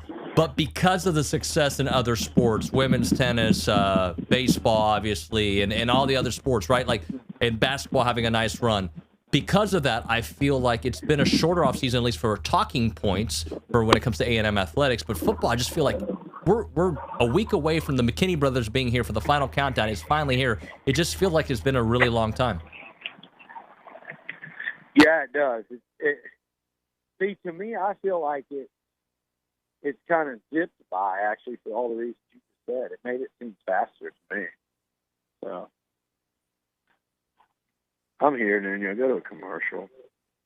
Okay, don't be mad. Tired of this delay. Come on, join me. Tired of this delay. I want you to hear the echo in your. So I hope they put. Never mind. I'll talk to you in a second. Oh, I hear it. Bye. Bye. Billy Liucci. Costa Vida time. Holly. Hey, Holly. How are you? This is a true story. Last night, I'm leaving the Woodlands area. My boys had soccer practice, and that's where they practiced, unfortunately for me. And I'm leaving, and the boys like, Dad, if there's a Costa Vida around, we need to go. I go, no, guys. The closest one to us is in College Station, and by the time we get there, we'll be close. They requested the quesadillas from Costa Vida. So now this weekend, I've got to take them because they've been talking about it for 10 days, and I haven't done it. So, Holly, that's on me, bad friend, and bad dad. I will take them to Costa Vida this weekend to get those quesadillas, which I love to have, and I love the tortilla soup, and I love everything that they have there. When you can go in the mornings to get your breakfast tacos, you can get your coffee, you can get so much at Costa Vida. It is delicious. They are fresh mix done the right way, where every ingredient matters. Aggie owned and operated. The great Holly is there to make sure you have an incredible experience. The food is delicious. The customer service is delicious. And the ambiance is great. You want fast food, but kind of in a, they cook it for you. Like, you see them doing it. It's not really fast food, but you'll get it fast. That's the beauty of going to Costa Vida. Sweet pork quesadillas, the chips and queso, the shrimp tacos with mango salsa. So good. 4501 Mills Park Circle in South College Station. Again, that is 4501 Mills Park Circle in College Station. It's Costa Vida.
We are back here on TexAgs Radio, presented by David Gardner's Jewelers, Rollo Insurance Studio. Let me slide my chair just a tad bit because Billy will be joining us here in a moment to chit-chat with us. What we've been doing. He's having a laugh in the background. It's time for 24 and 24, our number one guy, brought to you by FBS Appliance, who are committed to delivering an exceptional experience from start to finish. You can trust them to provide unparalleled service and support every step of the way, because FBS Appliance is your trusted appliance store. Visit any other 8 showrooms across Texas or find them online at factorybuilderstores.com. And number one on our list is the Connor Wigman. Connor Wigman, number one. I see hesitation as you're sitting down. Okay. This is absurd. I'm glad you wore your tight pants to give us a little extra room in here today. And by the way, what is this? Wait, you were waiting for laughter? Oh, I already got it. I know. You can't do a joke twice. Yes. You can't do it within 4 minutes of each other. It doesn't play when you can't see how tight those things are. They're not that tight. And what is this? What is this Cuba propaganda on the desk? You want to show the people? What are you doing? So we needed something so oh God. What are we doing here? We needed something so the fan didn't vibrate. Why is this even? Are they still communists? What are we I still doing? love the beaches there. I've never been to Cuba, believe it or not. But you love the Cuban beaches. Well, my parents do. But you love them, but you've never. Just so you're aware. You love them, but you've never seen them. No, I've seen pictures. My parents would not allow me. Beaches. I love the beaches in Vietnam. You ever seen those? No. They look amazing. Only in never war been. movies. But my parents would not allow me, even at almost 50, to go to Cuba until the communist regime is gone. Because we're America. Okay. Well, yet here's the brochure. Well, it's just showing the beautiful beaches and the. Okay. I took it from my parents' house. We've got this weird pink fan blowing on Miranda's you. fan. I don't even know what to say. Let's talk Connor Wigman. Can we talk your buddy Connor? There's no way to transition into that. Look, I've said this all week. The top 5, you can kind of shake it up however you want. There's not a lot of separation between these guys. Connor Wigman is QB1. He is our guy. We voted him. I think we all voted him number one. I know Nick Scorton was close in that conversation as well. Some of us may have had him. I'll have to look at the breakdown. But Connor, when healthy, and it's only been 8 games. He's been healthy for 8 games, but he only started a few games his freshman year. I'm doing a OB-ism right now. No, you're not. I heard that I'm hesitating. I'll let you take it from there. We've seen him for 8 games, 16 touchdowns, 2 interceptions. The only game with interceptions was the Miami game, and there are reasons for those 2. He protects the ball. He takes hits. He gets rid of the ball quickly as well. Just break it all down. I think Connor, I've said this a bunch this offseason, just putting it simply, had he been healthy last year, not to go too deep into the weeds of what could have happened had he been healthy, because injuries are part of a team's season. You can say, well, Jimbo would still have a job. Well, but the year before, quarterbacks got hurt. The year before that, quarterbacks got hurt. So it was not a conducive environment to QBs not getting hurt, and there was some bad luck. Like, I do remember, I remember talking to Jimbo after that injury to Connor, and he's just like, just got sacked. Yeah. It's just unfortunate that sack broke, and it was from a missed block, but that happens how many times in a game does a lineman miss a block, even on good, championship teams. I watched A&M sack Bryce Young when did Bama, I think they won it that year, right? But A&M sacked Bryce Young like 7 times. Mm-hmm. They sacked Milroe 1 million times last year and lost that game. So that stuff happens. It just happened that Connor suffered a season-ending injury on the one. So with that said, if Connor was healthy last year, I believe we'd be talking about him along with the rest of the country as an first-team All-SEC candidate at quarterback, along with Jackson Dart and Quinn Ewers, probably at the top of that list. Maybe Milroe in there as well, because I do think he doesn't get talked about enough. I think he's one guy in this league that you combine him with Kalen DeBoer, and I don't think enough people are thinking, what if Jalen Milroe makes a giant leap? Right. But anyway, Connor Wigman, had he been healthy all year last year, I think the whole country is saying, well, A&M led by all SEC quarterback, All-American candidate, top 10 Heisman list guy in Connor Wigman.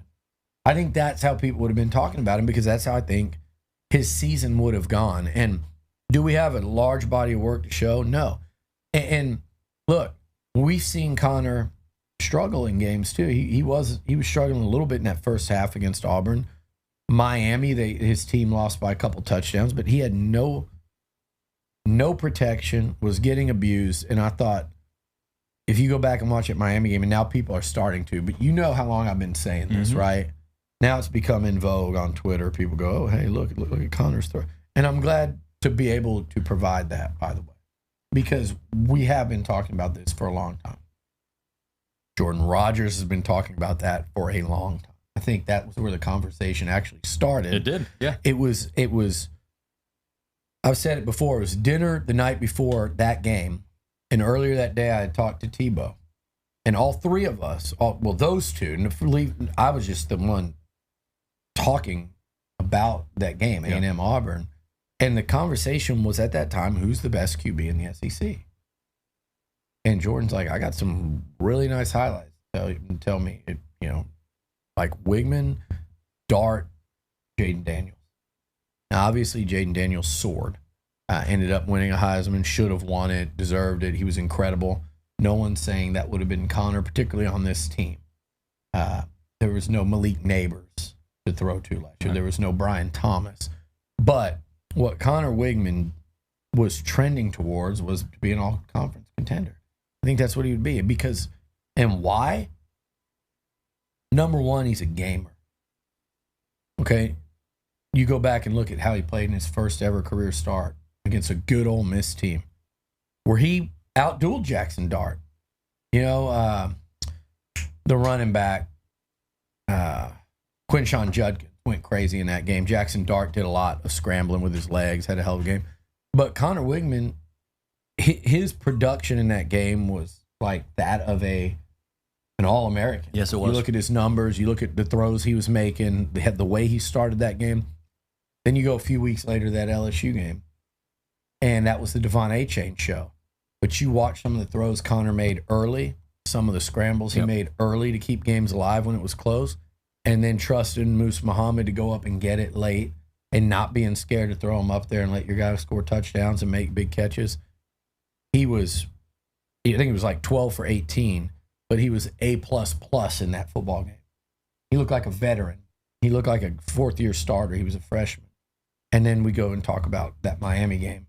So the small sample size is why I understand if you don't have him ranked up that high. But the small sample size is also why I think you can go, if A&M is to reach its upside this year, and if A&M is to, let's just say, enter that Texas game with a shot, outside shot, legit shot, whatever, at the playoff, it's going to be because they rose above the LSUs and the Tennessees and the trying to think of these teams that I think so much is going to depend on their quarterback. OU with Jackson Arnold, Tennessee with Nico, and then obviously with LSU with Nussmeier. I think Connor Wigman can be better than those guys this year, and if he is, then I think A&M. I think the team out of those four that moves up is which quarterback is best, and I think that could very well be Connor Wigman. So I spoke for you. I don't know if you heard my interview with Bud Elliott from 247. I did not. He mentioned, I haven't really heard a lot of good stuff about Connor this fall. He wasn't speaking poorly of it. He just hadn't heard a lot. And I go, and I know he struggled a little bit in the spring, movement-wise. So, that's the question. And it's like, well, actually, Billy's reported that Connor looks great. He's had a really good fall. So, well, he really has. He's looked good on the foot all fall. But I think his performance within Colin Klein's offense as this camp has gone on has been a very, very steady progression. So sometimes I would say trust the guy that's here. Trust the guy that sees it. Trust the guy that has people to ask. That saying every single guy looks great. Yeah. That's not the way it goes. But he is a guy that I think throughout camp has gotten better and better and better. He started off good, and he's gotten better and better and better as he's gotten command of Colin's offense. But what I think Elko, Colin Klein, like what they haven't seen yet is that I think Connor Wigman is such a gamer too. Yeah. He's just got that dog in him, whether it's on the football field or on the diamond, where his energy level, his focus, his competitive drive goes up exponentially. I look, in a perfect world, and I'm not saying he's not those things in practice, but it is. I think it's a noticeable jump. I think this is a dude that just hates to lose, and he wants to walk off the field with everyone knowing like he was the best one out there that day. Let me read this thing from Trevor Sycamore before we hit a break. NFL draft analyst says, my early scouting report for the QB1 title led me to names such as Carson Beck from Georgia, Shadur Sanders from Colorado, and Quinn Ewers from Texas. All three in my early top 8, with Beck and Sanders both in my top 3. But another less lauded player barely edged them out for the top spot heading into the 2024 college football season, Connor Wigman of Texas A&M. I know Trevor's been really high. Shout out Trevor and Alyssa Lang, who will be doing the McNeese game. Oh, okay. Here, Alyssa's on the call there. So, no, he's been high on Connor since he wrote that article this summer, and he did a pretty deep dive into Wigman and the numbers and the tape. And he might be the most bullish on Connor, but he's not the only one that started to come along on that front. And people that talk about the spring, I've said it before, the single biggest thing I think for this quarterback and maybe this football team was Connor Wigman and the decision by Elko, Klein, him, probably his family, trainers, everybody to say he can go. And for Connor to say, I want to go in spring. Right. Because he wasn't hurt, but he wasn't 100%. And he practiced all spring, not 100%. And if your quarterback's going to do something or send some kind of message, that's the message you want him to send. I'm all in, guys. I'm QB1 and I'm all in. The worst thing that could happen is for people to wonder or for you to have that opposite message. And not only that, but what it meant for his development within this new offense and what it meant for his ability on that foot and ankle. Just to take those choreographed or rehearsed movements that you do during rehab and to kind of have to cut or see a pass rusher coming and kind of, spin that way and put different angles of pressure on that thing, I think really helped strengthen and get him back to normal, which is exactly what he's looked like throughout fall camp. All right, we'll hit a break. We'll come back with more. It's TexAgs Radio presented by David Gardner's Jewelers.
All right, we are back here on TexAgs Radio. We are presented by David Gardner's Jewelers, Rollo Insurance Studio. Billy will be with us here in a minute. Got an email over the week that says lowest average college football ticket price, A&M among the priciest. When we're looking at these numbers, the priciest ticket, if you take the average of the season, is Colorado. They have 6 home games. Cheapest average ticket is $172. Second on that list is Tennessee at $156.43. Texas A&M third on the list at $983. So third most expensive ticket. And then there's also the amount we'll get into here in a minute on just the Texas game and the Notre Dame game, how much those tickets are going for. Billy, I wanted to run this by you. So I talked to Obi about it earlier. Have you seen that A&M is in the top 5 of teams that are attracting the most money to win a national championship? No. Yeah, they're number 5. And I'll give you the list. Georgia's 1. Ole Miss 2, LSU 3, Miami 4, A&M 5. I found that to be an interesting number. I guess LSU, Miami, and A&M are, as people are searching for teams outside that you can get the good enough odds on. It does surprise me to see A&M on that list as prominently with a first-year head coach, QB coming back, like you said. And not an easy schedule by any means. Some pretty tough. I've seen tougher SEC slates for Aggie teams, mostly because of the home games the Aggies get. But I've been pretty vocal about how difficult I think some of these road games are. Again, not necessarily because of the teams, right, but because of the venues and the timing. Florida early, Auburn late, the Swamp, Jordan Hare. I'd like to flip those and get Auburn early, Florida late. You might have a Florida team with an interim coach, or a team that's quit, or a team playing a freshman quarterback. Auburn, I think, is a team that's only going to get better as the year goes on with those newcomers at receiver. So in year 2 under Hugh Freeze, where I think they're going to ascend under him. I don't know what their ceiling is going to be, but I do think they're going to ascend and be a lot better than they were last year when they should have beaten Georgia and Alabama. Right. Actually, nobody thinks about that. They 1,000% should have beaten Georgia the week after A&M drubbed them. They obviously should have beaten Alabama had they called a better defense on that play. Mill wrote a bond. So I think the A&M schedule's tough at South Carolina at night. That's always a tough one. In Jerry World against Arkansas, it's always a year after year. It's tougher than it should be almost. Yep. And then even Mississippi State, Labby in year 1, Blake Shapen at quarterback, probably a pretty offensive football team that can score, cowbells, all that. I mean, so your road venues, you didn't get Vandy. You're not going on the road to, I don't know who it would be this year.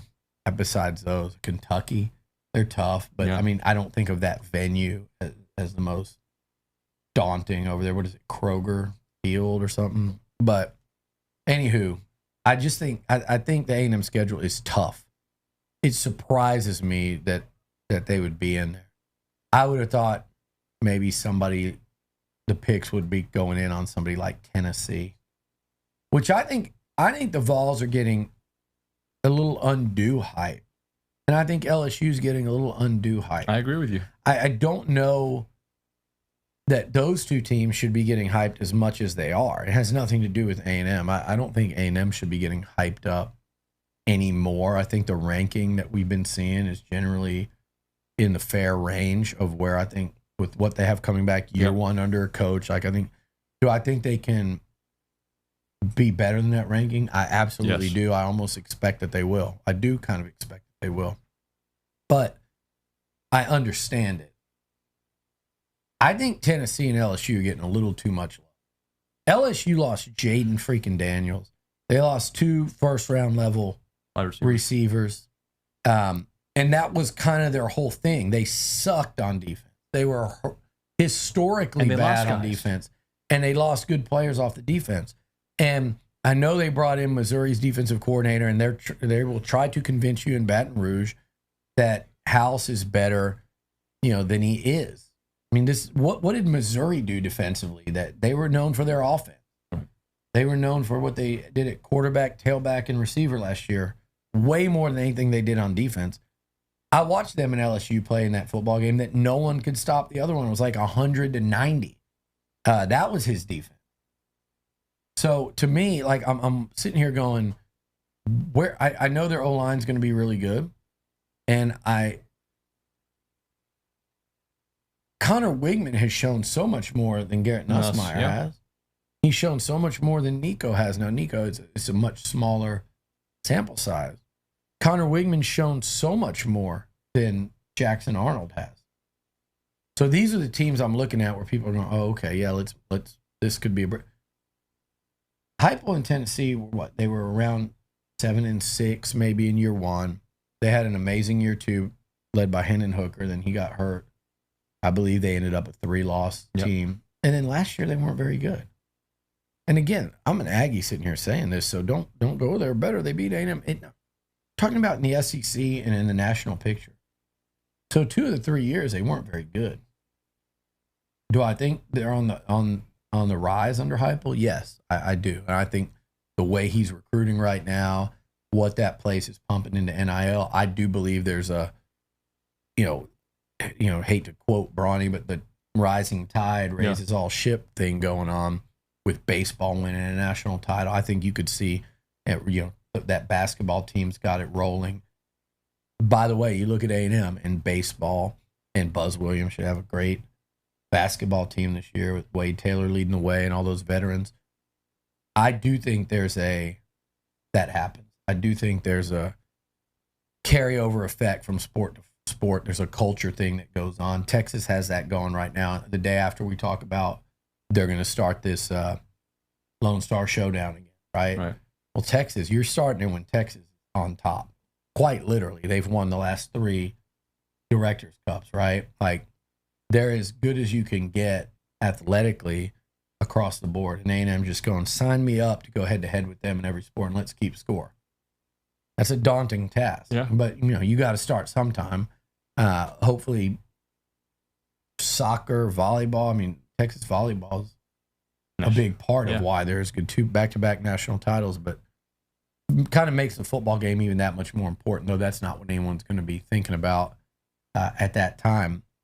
My point in saying all this is I think Tennessee's on the upswing, but I don't know why they're getting so much more love. I think that unless you just say, well, it's the first year under head coach. If you said that's your whole thing, I'll go, okay, I get it. If that's your whole thing, you don't want to sit here and go into the how close A&M was with all the dysfunction the last couple of years. If you just want to say on the surface, on its face, A&M's got a first-year head coach. LSU, same deal. Like, why are we going all in on Nussmeier and an unknown defense that has to come from being one of the worst in all of college football to being probably good? Yeah.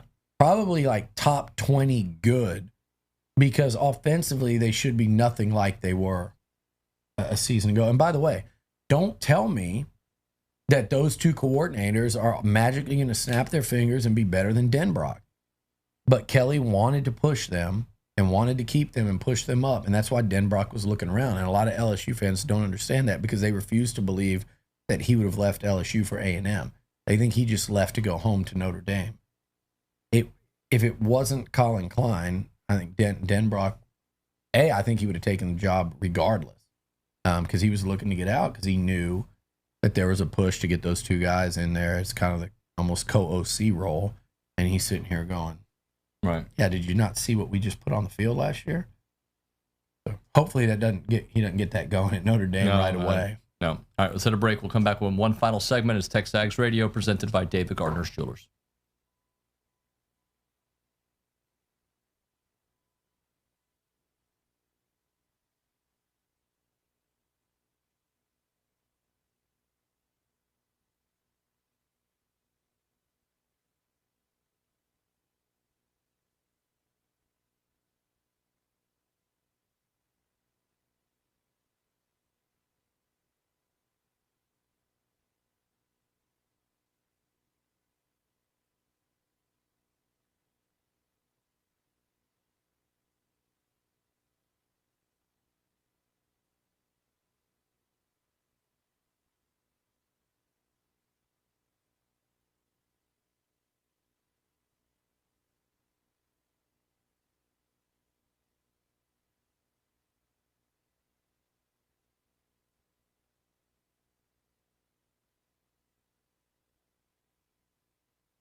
All right, guys, it's time to end the day with Double Dave's. Caller number 12, 979-693-1150. We'll hook you up with your choice of a dozen pepperoni rolls or a large one-topping pizza from Double Dave's. They've been serving Aggieland since 1984 with your favorite pizza and, of course, those world-famous pepperoni rolls. Reliable in-house delivery, bringing piping hot goodness straight to your door. Just click on doubledaves.com, and your favorites are on their way. We have about 2 minutes left on the program, Billy. So let's see. I'll read a text here. Joe sends us, good morning. I think one of the more frustrating things is the fact that we have been in the SEC for now a number of years, and Texas enters as first year. They're ranked ahead of us and seem to be further along than us in their football program. I really wish we could have used this time to take advantage of the opportunity. Yes. Don't we all? But we're about to see. Two coaches for 6 years each. Both of them produced a top 5 finish. You were very close under each coach, we thought, to getting that thing over the hump, and they were unable to do it, and they were both fired as a result. And it is a tremendous what if. If you look at certain games, you look at certain decisions by the head coaches, you look at kind of these moments where you could kind of, even at the time you worried, but in hindsight, you definitely can go, well, that's when it kind of went off the rails. You can name the players that got hurt or the players that left. There's a bunch of programs that sit around and say that, Texas said that for a long time after Mac Brown left. LSU said that for like 30 years before Nick Saban got in there. Alabama said that for 15 years from Gene Stallings to Nick Saban or whatever it was. USC's been saying that. Michigan said that for a long time before Jim Harbaugh got there. You got to get your guy. You got to have alignment. I do think A&M has alignment, president, AD, head coach. I think it's been a while since we've seen that much of that here. They've got, I think, the infrastructure in terms of facilities, donor enthusiasm, athletic department, trying to be forward-thinking in terms of NIL and what's coming. I think NIL in terms of what's going on right now, A&M's highly competitive. Roster, they're up there. So I believe it's starting to come together. I agree, though.